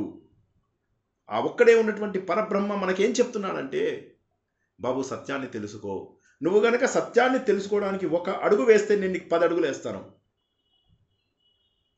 అట్లా లేదు శ్రీనివాస్ గారు, ప్లీజ్ ప్లీజ్. నాకు చెక్క భజనలు చాలా ఇష్టం. మీరు అనండి, 7 కొండల అంటేనే గోవింద, 7 కొండలవాడ గోవింద, అనంత రూప గోవింద, ఆశ్రిత రూప గోవింద. కనీసం ఆ పదాలైనా అర్థం చేసుకుని చదవండి. పోనీ అది తప్పు కాదు, ఆ పదాలైనా అర్థం చేసుకున్నారా? ఇక కొన్ని టెంపుల్స్లో కొన్ని చోట్ల ఎట్లా అంటే వాళ్ళు మంచిగా లావుగా ఉంటారు, దిట్టంగా ఉంటారు, కాఫీలు టీలు చేసి భోజనాలు చేసి డప్పులు కొడుతూ ఉంటారు అన్నమాట, డ్యాన్సులు చేసేస్తూ ఉంటారు. చేసేస్తూ ఏమవుతుందంటే, ఇక్కడ ఏమవుతుందంటే పక్క దారిలోకి వెళ్ళిపోతున్నాం మనం. అక్షరాల స్థాయి నుంచి పదముల స్థాయికి, పదముల స్థాయి నుంచి వాక్యముల స్థాయికి, వాక్యముల స్థాయి నుంచి పాఠముల స్థాయికి, పాఠముల స్థాయి నుంచి తత్వం స్థాయికి, తత్వం స్థాయిలో భగవంతుడిని చేరుకోవడానికి ఇన్ని మార్గాలు ఉండగా అక్షరాల దగ్గర ఆగిపోవడానికి సిద్ధమైపోయాం. అండ్ మీరు చూసినటువంటి ప్రవచనకర్తలు, మఠాధిపతులు, పీఠాధిపతులు ఎవరైనా చూడండి, ఎదగనియరు. ఈ ఒక్క నామం కలియుగంలో నామం చేస్తే చాలు అయిపోయింది. అప్పుడు పెద్ద పెద్ద వాళ్ళు ఎడ్యుకేటెడ్ పీపుల్ కూడా జస్ట్ రామనామం చేసి వదిలేస్తారు. తప్పనను, కానీ అక్కడతో ఆగిపోవడం తప్పు అని అంటున్నాను అంతే. రామనామం చేస్తే తప్పులేదు, రామనామాన్ని చెయ్యి, రోజంతా చెయ్యి, 24 hours. అలా రాముడిని ఉద్దేశిస్తూ కొంతసేపటికి రాముడు కూడా మనసులోంచి వెళ్ళిపోవాలి, విశ్వ చైతన్యమే కనిపించాలి. కొద్దిసేపటికి ఏదీ కనిపించదు. నాలో నేను ఏదైతే నిద్రపోతున్నప్పుడు నేను ఏమీ తెలియనటువంటి స్థాయిలో ఉంటానో, ఇది జాగృత అవస్థ. ఈ జాగృత అవస్థ తర్వాత నాకు వచ్చేది నిద్రావస్థ, స్వప్నావస్థ. స్వప్నావస్థ లోపల నాకు కళలు అంటే నా మనస్సు బుద్ధి పనిచేస్తున్నాయి, స్వప్నాలు వస్తున్నాయి. తర్వాత నేను సుషుప్తావస్థ, డీప్ స్లీప్, అన్కాన్షియస్ స్టేజ్లోకి వెళ్తాను. ఆ సమయంలో నేను ఎక్కడున్నాను? భగవంతుడితో ఉన్నాను. ఆ సత్యం ప్రతిరోజు నాకు తెలుస్తోంది, కానీ ఆ సత్యాన్ని నేను గుర్తించడం లేదు. భగవంతుడిని గుర్తించిన సమయంలో, భగవంతుడితో నేను సమాగమైన సమయంలో, కారణ శరీర రూపంలో ఉన్నటువంటి సమయంలో మాత్రమే నేను ఆనందంగా ఉన్నాను. తర్వాత నేను నిద్రలేచిన తర్వాత చూస్తే నా శరీరంలో ఉన్నటువంటి ప్రాబ్లమ్స్ అన్నీ తగ్గిపోయాయి, నాలో అలసత్వం తగ్గిపోయింది, అలసట తగ్గిపోయింది, ఆనందం పెరిగింది, శరీరంలో నూతన ఉత్సాహం ఉంది. ఎక్కడి నుంచి వచ్చింది అది? ఈ మహానిద్ర అనేటటువంటిది నాకు ఎవరిచ్చారు? ఆ మహానిద్రలో నాకు వచ్చినటువంటి శక్తి ఎవరిచ్చారు? అదే చైతన్యం, అదే భగవంతుడు. ప్రతిరోజు భగవంతుణ్ణి కలుస్తూ, భగవంతుణ్ణి పిచ్చి పిచ్చి రూపాలలో, పిచ్చి పిచ్చి వేషాలలో మనము ఆలోచించడం ఎంతవరకు సమంజసం ఆలోచించండి. అక్షరాలు తెలిస్తే చాలదు, అక్షరాల దగ్గర ఆగిపోకూడదు. తర్వాత స్థాయికి వెళ్తూ ఆలోచన చేసేటటువంటి స్థాయికి వెళ్ళాలి. అందుకోసమే తర్వాత నామం వివికస్థ. ఇది మనము భగవద్గీతలో కూడా తెలుసుకున్నాం. 13వ అధ్యాయంలో వివిక్త దేశ సేవిత్వం. ఒంటరిగా ఉండాలి, ఏకాంతమైనటువంటి పవిత్ర ప్రదేశంని వివికము అంటారు అన్న విషయాన్ని మనము భగవద్గీతలో కూడా 13వ అధ్యాయంలో తెలుసుకున్నాం. ఆధ్యాత్మ సత్య నిత్యత్వం, వివిక్త దేశ సేవిత్వం, ఇవన్నీ మనం భగవద్గీతలో తెలుసుకున్నాం. అలా నిర్జనమైనటువంటి, ఏకాంతమైనటువంటి, పవిత్రమైనటువంటి, అద్భుతమైనటువంటి ప్రదేశంలో కూర్చుని అక్కడ యోగులు, ఋషులు, మహర్షులు, సాధకులు అందరూ కూడా ఇక్కడ మాత్రమే నేను భగవంతుడిని సాధించగలను. అదేంటండి? ఎక్కడున్నా భగవంతుడిని గుర్తించగలగాలి, కరెక్ట్. పరిణతి వచ్చిన తర్వాత ఆ స్టేజ్కి వెళ్తాం. కానీ కనీసం పరిణతి వచ్చే వరకు కూడా ఈ గుహలు, అరణ్యాలు, ఏకాంత ప్రదేశాలు, ఎక్కడ ఏకాంత ప్రదేశం లేకపోతే ఇంట్లో ఒక ఏకాంత ప్రదేశాన్ని పెట్టుకోవాలి. ఒక మౌనము, ఒక నాదము, గంభీరమైనటువంటి అద్భుతమైనటువంటి కొండలు, ప్రకృతి, ఇవన్నిట్లలో భగవంతుడు ఉన్నాడు. శబ్దము నుంచి దూరమైనప్పుడు భగవంతుడు ఉంటాడు. శబ్దానికి అతీతంగా మౌనంగా ఉన్నప్పుడు భగవంతుడు ఉంటాడు. సార్ మీరు కొత్త కొత్త కాన్సెప్ట్లు చెప్పకండి సార్, మాకున్న డౌట్లు చాలు, మస్తు చెప్తున్నారు మీరు. దీనికి ఒక ఉదాహరణ చెప్తాను. ఇది నేను ఆల్రెడీ మన మౌనం అని ఒక వీడియో చేశాను, మీ అందరూ చూశారు చాలా ఏళ్ళ కింద. ఎప్పుడో నేను మా ఫ్రెండ్తో మాట్లాడుతుంటే సడన్గా రికార్డ్ చేసి, సార్ మీరు ఇప్పుడు మాట్లాడండి అంటే అది రికార్డ్ చేసి మీ అందరికీ పంపించాను. ధ్యానం యొక్క గొప్పతనం చెప్తూ మౌనం యొక్క గొప్పతనం చెప్పాను. భగవంతుడు శబ్దంలోంచి నిశ్శబ్దంలోకి మనను ప్రయాణం చేయమని చెప్తున్నాడు. ఉదాహరణకి గుడి గంటలకు, అందరు జాగ్రత్తగా వినండి, ఉదాహరణలు కరెక్టా కాదా ఆలోచించండి ఒకసారి. ఉదాహరణలు చూడండి ఒకసారి. మనం గుడి లోపల ఒక గంట కొట్టాం. కొట్టగానే ముందు అలజడి అలజడి అలజడి అలజడి అలజడి అలజడి అలజడి అలజడి అలజడి, నిశ్శబ్దం నిశ్శబ్దం. శబ్దంలోంచి నిశ్శబ్దంలోకి వచ్చాం. శంకర భగవాను శివుణ్ణి చూడాలంటే కొమ్ముల మధ్యలోంచి చూస్తాము, మామూలుగా చూడొద్దని కాదు. అక్కడ ఒక పద్ధతి పెట్టారు. దాని అర్థం ఏంటి? కొమ్ములలోంచి చూస్తే నాకు కోరికలు కాదు, అసలు తత్వం బోధపడుతుందని. పిచ్చి గోల, ఎంత పిచ్చి పిచ్చి గోల, చచ్చిపోతున్నాం.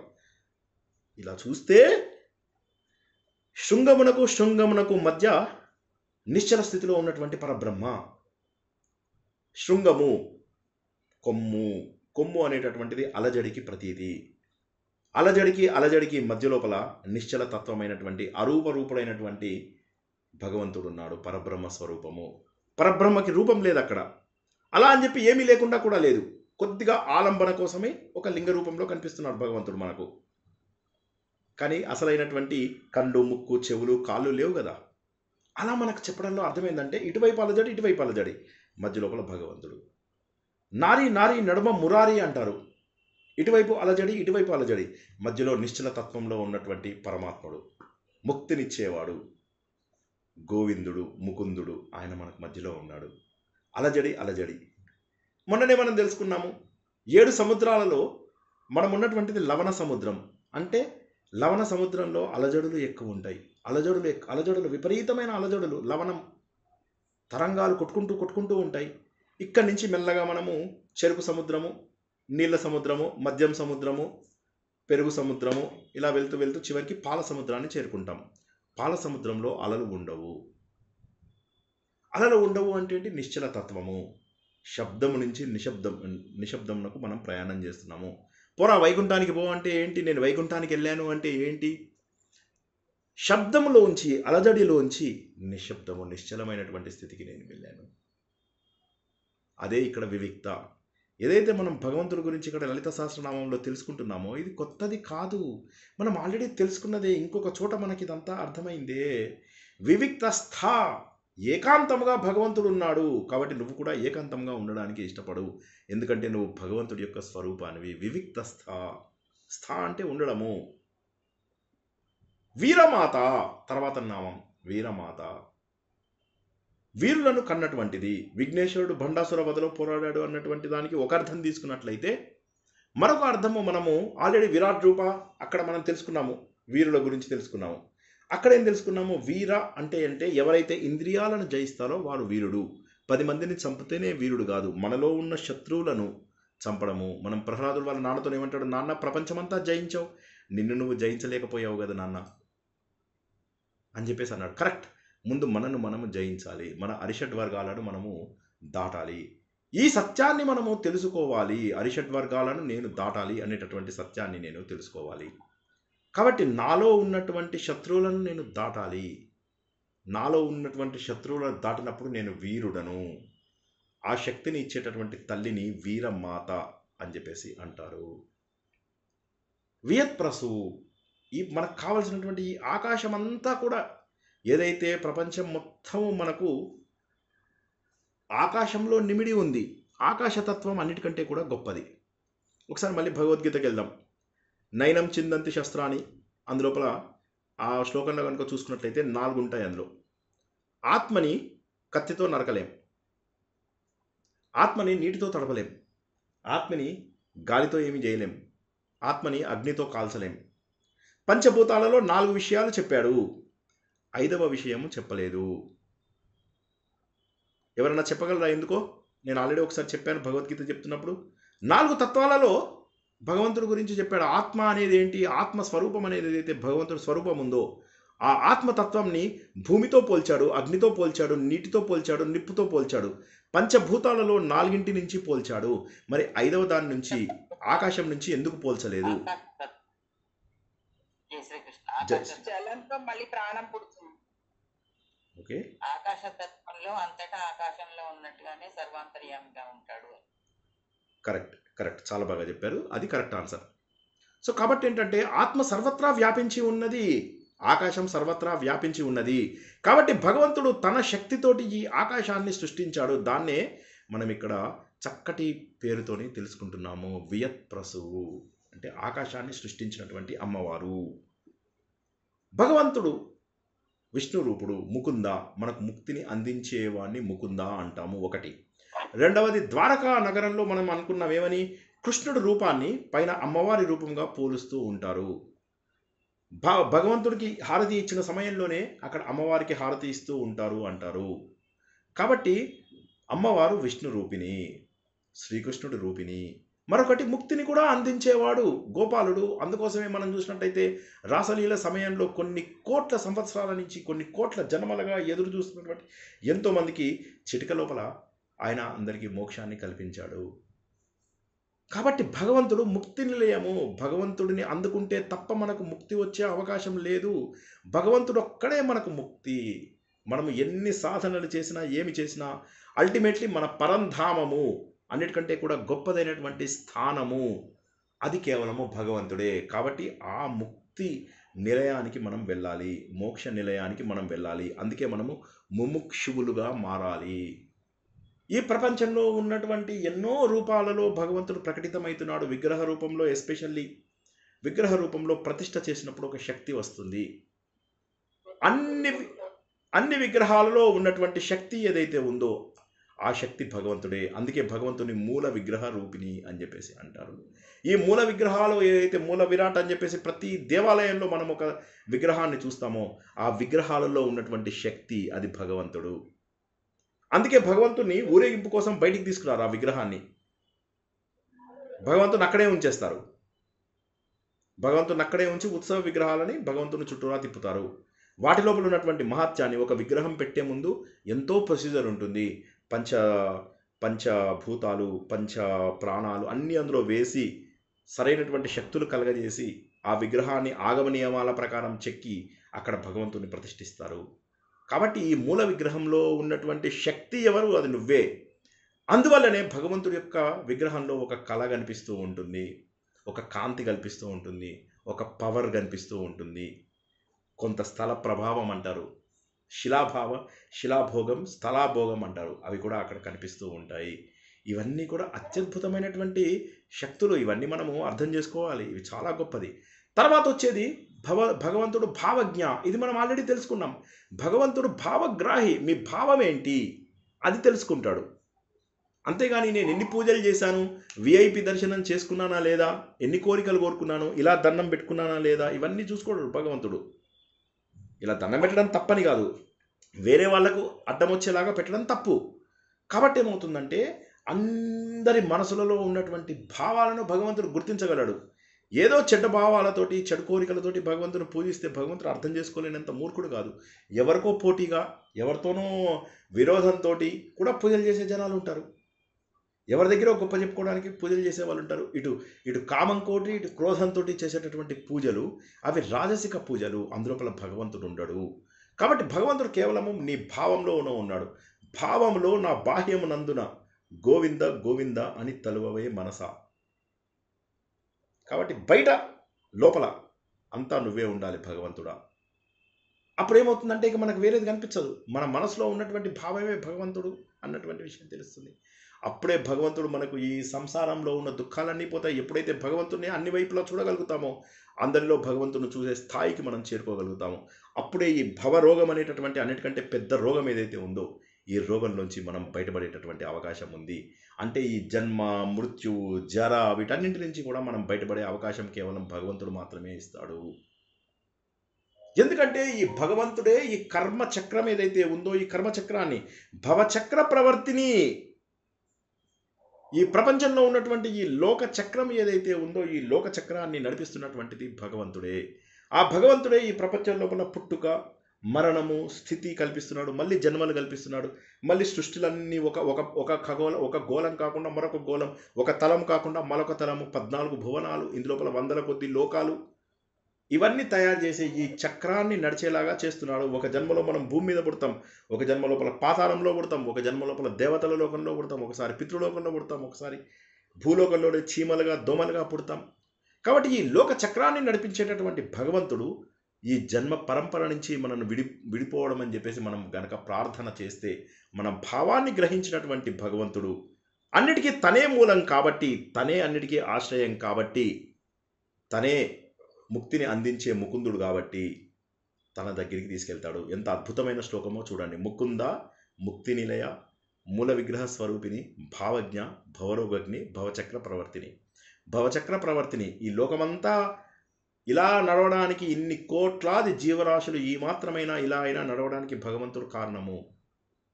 అటువంటి భగవంతుడు ఏం చేస్తున్నాడు, మనని జన్మ బంధాల నుంచి విడిపోవాలి అని చెప్పేసి మనం కనుక భావిస్తే మనకు అన్నిటికంటే మూలమైనటువంటి మోక్షాన్ని అందిస్తున్నాడు.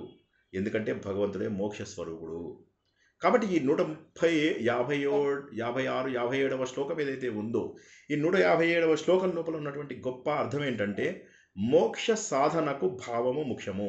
అందుకే ఈరోజు మనం తెలుసుకున్నటువంటి ఉపోద్ఘాతం అంతా కూడా మోక్ష సాధనకు సంబంధించినటువంటి ఉపోద్ఘాతాన్ని తెలుసుకున్నాము. అత్యద్భుతమైనటువంటి 2 శ్లోకాలని మనం ఈరోజు తెలుసుకున్నాము. 156, 157 అనేటటువంటి 2 శ్లోకాలని మనము తెలుసుకున్నాము. ఇప్పుడు కొద్దిసేపు ప్రశ్న జవాబులకు మనము సమయాన్ని కేటాయించుకుందాము. చాలా చాలా చాలా గొప్ప విషయాలను తెలుసుకున్నాము. ఎందుకంటే మన ప్రాణము, మన శరీరంలో ఉన్నటువంటి ప్రాణం ఏదైతే ఉందో ఆ ప్రాణం భగవంతుడు ఇచ్చాడు. దాని ద్వారా మనము సోహం సోహం అంటూ ప్రాణాయామాలు చేయడానికి మనకు భగవంతుడు అవసరము. భగవంతుడు ప్రాణద్రాతి, ఈ ప్రపంచంలో ఉన్నటువంటి వాటన్నిటికీ కూడా ప్రాణదాత్రి, అన్నిటికీ కూడా ప్రాణంలను ఇచ్చింది భగవంతుడే. అన్ని చోట్ల కూడా వెలసి తను ప్రకటితమై, బాబు నువ్వు ఎక్కడికి వెళ్ళినా ఉన్నటువంటిది నేనే, పంచాశత్ పీఠ రూపిణి, అన్ని చోట్ల ఉన్నది నేనే, నువ్వు గనక అన్ని చోట్ల ఉన్నది నేనే అని గుర్తించినట్లయితే నీ శృంఖలాలు తెగిపోతాయి, నీ బంధనాలు తెగిపోతాయి. అవి తెగడం కోసమని చెప్పి నువ్వు ఏకాంతంగా ఒక దగ్గర ఉండు. ఏకాంతంగా ఉండి వీరుడు అవ్వు, అంటే ఇంద్రియములను జయించు. ఏకాంతంగా ఒక చోట కూర్చుని ధ్యానం చేస్తూ నువ్వు శక్తిని పెంచుకుంటావో అప్పుడు నువ్వు ఆకాశతత్వాన్ని తెలుసుకోగలుగుతావు. ఆకాశతత్వము ఇంకేది కాదు, నీ ఆత్మతత్వమే. అప్పుడు నువ్వు మోక్షాన్ని అందుకునేటటువంటి స్థాయికి వెళ్తావు. ఎందుకంటే నీ భావాన్ని నేను గుర్తించాను, నీ బంధాల నుంచి నేను దూరం చేస్తున్నాను, ఈ ప్రపంచం అనేటటువంటి విష వలయంలోంచి నిన్ను బయటికి తీసుకువెళ్తున్నాను అనేటటువంటి అత్యద్భుతమైనటువంటి విషయాలని ఈరోజు తెలుసుకున్నాం. ఆత్మ సుఖము వీడి నీ ఆట కొరకు పాత్ర పోషణ చేసితి సూత్రధారి, విశ్రమించద నీ పాదం ఆశ్రయించి పరమ కరుణాంతరంగా శ్రీ పాండురంగ. జై శ్రీకృష్ణ. తర్వాత శ్లోకం కూడా చెప్పచ్చు, కానీ తర్వాత శ్లోకం యొక్క అర్థం కొంత ఈ 2 శ్లోకాలకి వేరుగా ఉంటుంది. ఈ 2 శ్లోకాలు సాధన చేసినటువంటి వ్యక్తికి మోక్షము నేను అందిస్తాను, భగవంతుడు ఏమంటున్నాడు, భావము ముఖ్యము కర్మకాండల కంటే అన్నటువంటి సత్యాన్ని తెలియజేస్తూ వీరమాతగా పేర్కొన్నాం. వీరమాత అంటే మన ఇంద్రియములను నిగ్రహింపజేసుకునే శక్తిని మనకిచ్చేది ఆవిడ. ఈ ప్రపంచం మొత్తాన్ని సృష్టించినటువంటి భగవంతుడు, తన మూల రూపమైనటువంటి మూల విరాట్ అయినటువంటి ఈ భగవంతుడు తన మోక్ష స్వరూపం లోపల మనని స్వీకరిస్తాడు. మనము ఈ జన్మ బంధాల నుంచి, జన్మ మృత్యు పరంపరల నుంచి దూరం అవ్వాలి. ఈ 14 లోకాలు, ఎన్నో ఉపలోకాలు ఉన్నటువంటి ఈ ప్రాంతం నుంచి మనము బయటపడాలి.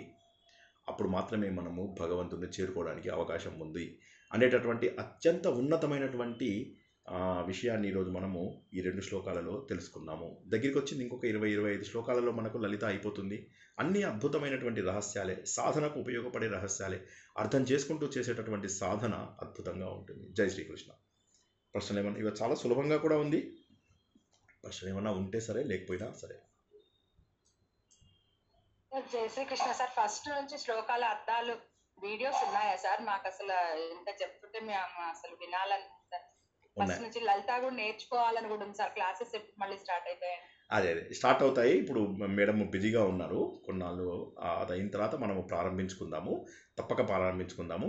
అయితే వీడియోస్ మొత్తం అన్నీ ఉన్నాయి, అన్నీ కూడా ఒకసారి లింక్ షేర్ చేస్తాము. అయిపోయింది, ఇది 30 వారాల పైన దాటిపోయింది. ఇంకా మనకు 10 వారాల్లో పూర్తయిపోతుంది. 35-40 వారాల దాకా వచ్చింది ఇప్పటి వరకు. కొన్ని వారాలలో అయిపోతుంది. తప్పక షేర్ చేస్తాను లింక్. జై శ్రీకృష్ణ.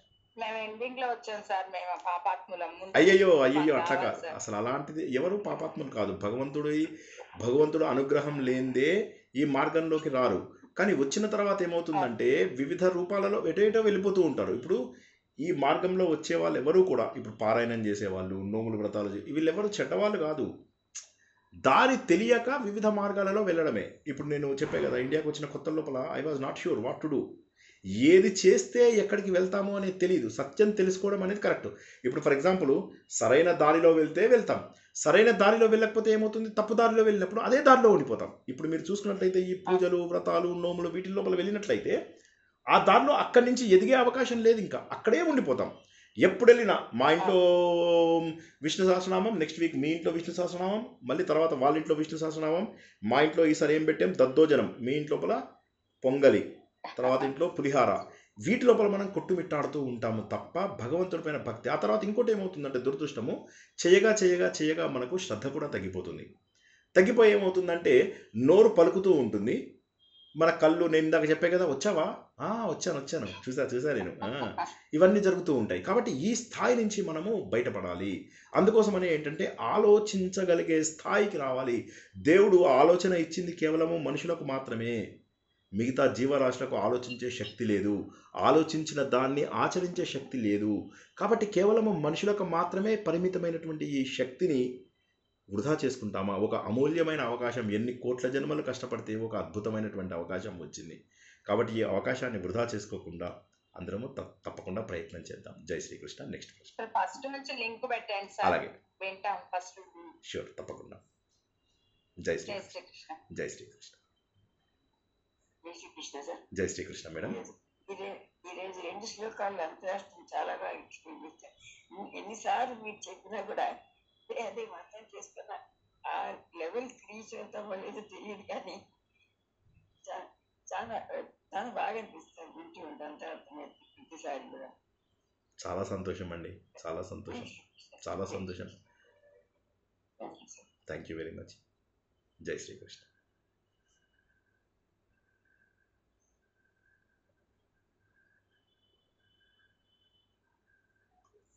ఇంకా ఎవరికైనా ప్రశ్నలు, ఫీడ్బ్యాకు? రేపు మళ్ళీ మధ్యాహ్నము అందరికీ తెలిసినట్టే 12 గంటలకు రేపు మళ్ళీ భగవద్గీత మనము మొదటి అధ్యాయము, మొన్న ఉపోద్ఘాతాన్ని పూర్తి చేసుకున్నాము, అదే కొనసాగిస్తాము. ఉపోద్ఘాతం కొంత కొనసాగిస్తూ కొన్ని శ్లోకాల అర్థాలను తెలుసుకుంటాము. భగవద్గీత ఎందుకు ప్రారంభమైంది, ఏ విధమైనటువంటి పరిస్థితులు, అందులో ఉన్నటువంటి ముఖ్య పాత్రలు, ఇటువంటి కొన్ని స్పెషల్ సీక్రెట్స్ ఏవైతే భగవద్గీతలో ఉన్నాయో అవన్నీ కూడా రేపు 12 గంటలకు మనము భగవద్గీత గ్రూప్ లోపల తెలుసుకుంటాము. అవకాశం ఉన్న ప్రతి ఒక్కరూ రేపు తప్పక జాయిన్ అవ్వాలి. రేపు నాకు కూడా ఒక ప్రత్యేకమైన రోజు, సో కాబట్టి వీలైన వాళ్ళు తప్పక జాయిన్ అవ్వగలరు. జై శ్రీకృష్ణ. సార్ మీ బర్త్డే సార్ రేపు? అట్లా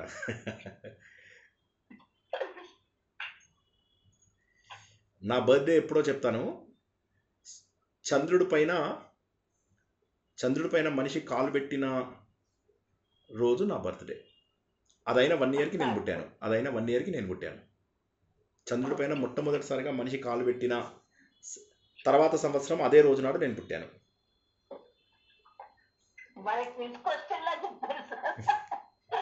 సో చూసుకొని చెప్పండి, ఏ రోజో చూసుకొని చెప్పండి.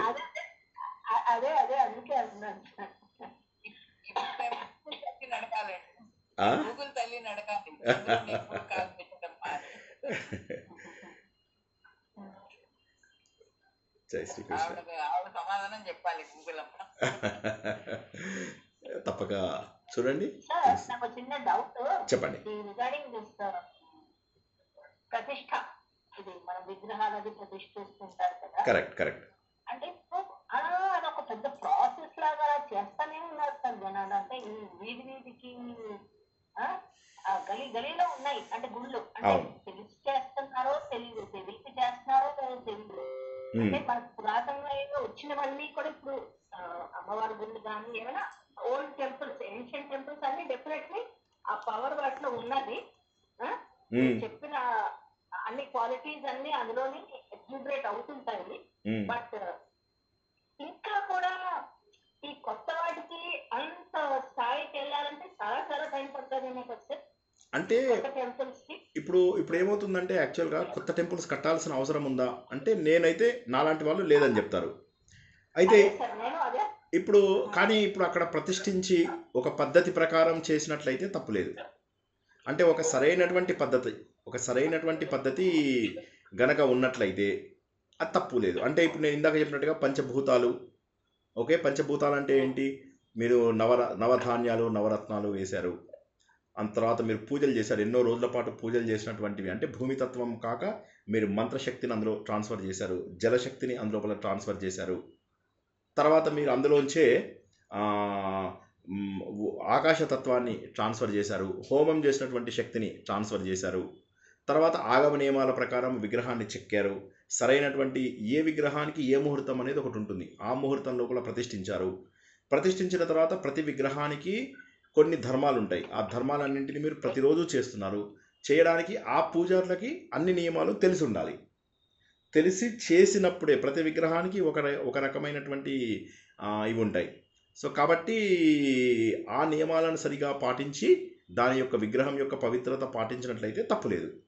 కానీ దాని బదులు ఇప్పుడు మనం చేయాల్సింది ఏంటంటే, ఎక్కడైనా విగ్రహాలు పాడుపడిపోయినటువంటి విగ్రహాలు కానీ ఇంక ఇటువంటి విగ్రహాలు ఏమన్నా ఉంటే ఆ విగ్రహాలను మనం బాగు చేయొచ్చు, ఆ టెంపుల్స్ని మనం బాగు చేయొచ్చు. అటువంటివి మనం చేసినట్లయితే చాలా మంచిది. సో కాబట్టి అటువంటివి చేయడం ఉత్తమం. జై శ్రీకృష్ణ. ఇప్పుడు ఇంట్లో దేవుణ్ణి పెట్టుకొని పూజ చేస్తాం కదండి. అవును, ఊరికే చేసుకుంటాం. వాటికి కూడా ప్రతిష్ట అనేది ఉంటుందంటారా? కరెక్ట్. మనం ఇంట్లో పెట్టేటటువంటి ఫోటోలు ఏవైతే ఉంటాయో ఆ ఫోటోలలో ఎటువంటి మహత్యము అలాంటిది ఏమీ ఉండదు. అయితే ఇంట్లో కూడా మనం ఏం చేస్తామంటే ప్రతిష్ట చేస్తాం దేవుణ్ణి. ప్రతిష్ట చేసి ప్రతిరోజు ఆవాహయామి, ఆసనం సమర్పయామి, అర్ఘ్యం సమర్పయామి, పాద్యం సమర్పయామి. ఓకే, ఇక తర్వాత అన్నీ సమర్పించి ఇవన్నీ చేసి తర్వాత మళ్ళీ ఉద్యాపన చెప్తాం ప్రతిరోజు. చెప్పినప్పుడు మాత్రమే నిత్య పూజకు అర్థం. మామూలుగా పూజ చేస్తే అది ఓకే, మీరు మనస్ఫూర్తిగా చేసుకున్నారు, తప్పేం లేదు. కానీ చేయాల్సిన పద్ధతి ఏంటంటే ప్రతిరోజు కూడా భగవంతుని ప్రతిష్ఠించి భగవంతుని ప్రతిరోజు నిమజ్జనం చేయాలి. మీరు మంత్రశక్తులు తీసుకున్నా కూడా అంతే. మంత్రశక్తులలో కూడా మీరు ముందుగా ఏం చేస్తారు? అంగన్యాస కరన్యాసములు చేస్తారు, ముద్రలు వేస్తారు, భగవంతుణ్ణి ఒక దగ్గర ప్రతిష్ఠిస్తారు. అంగన్యాసముల కరన్యాసముల ద్వారా మన శరీరంలోకి భగవంతుని స్వీకరిస్తారు. న్యాసం అంటే ఇది ముట్టుకోవడం, అధిష్ఠించడం. ఈ శరీరం మొత్తాన్ని చేతుల వేళ్ళ మీదకి శరీరం మీదకి భగవంతుని తీసుకుంటాం.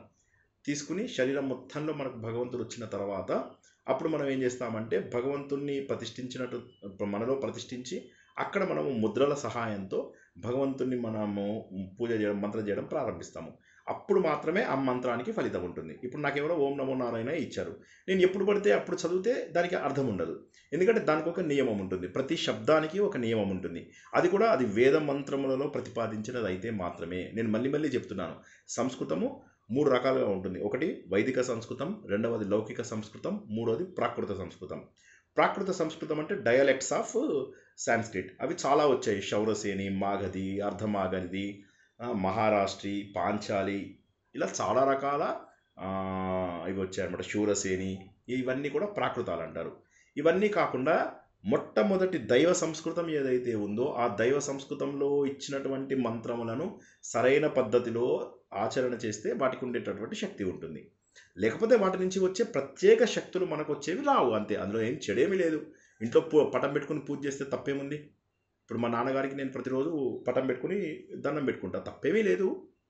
అయితే దాని నుంచి ఫలితం ఆశించం. మన గౌరవాన్ని భగవంతుడికి ప్రకటించడమే తప్పితే ఫలితమేమీ రాదు, నష్టమేమీ జరగదు.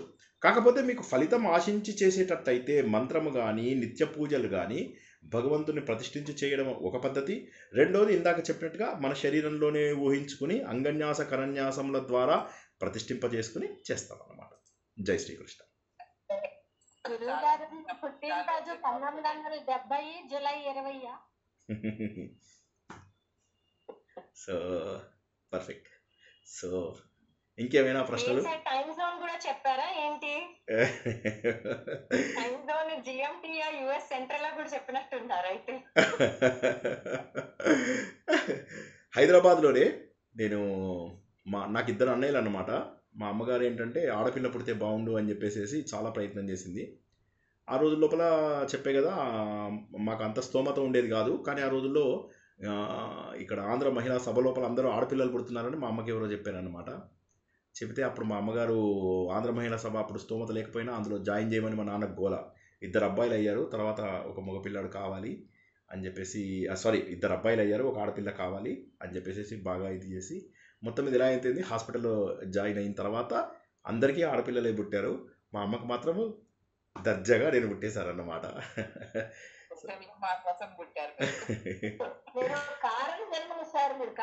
అయ్యో అంత మాట లేదు.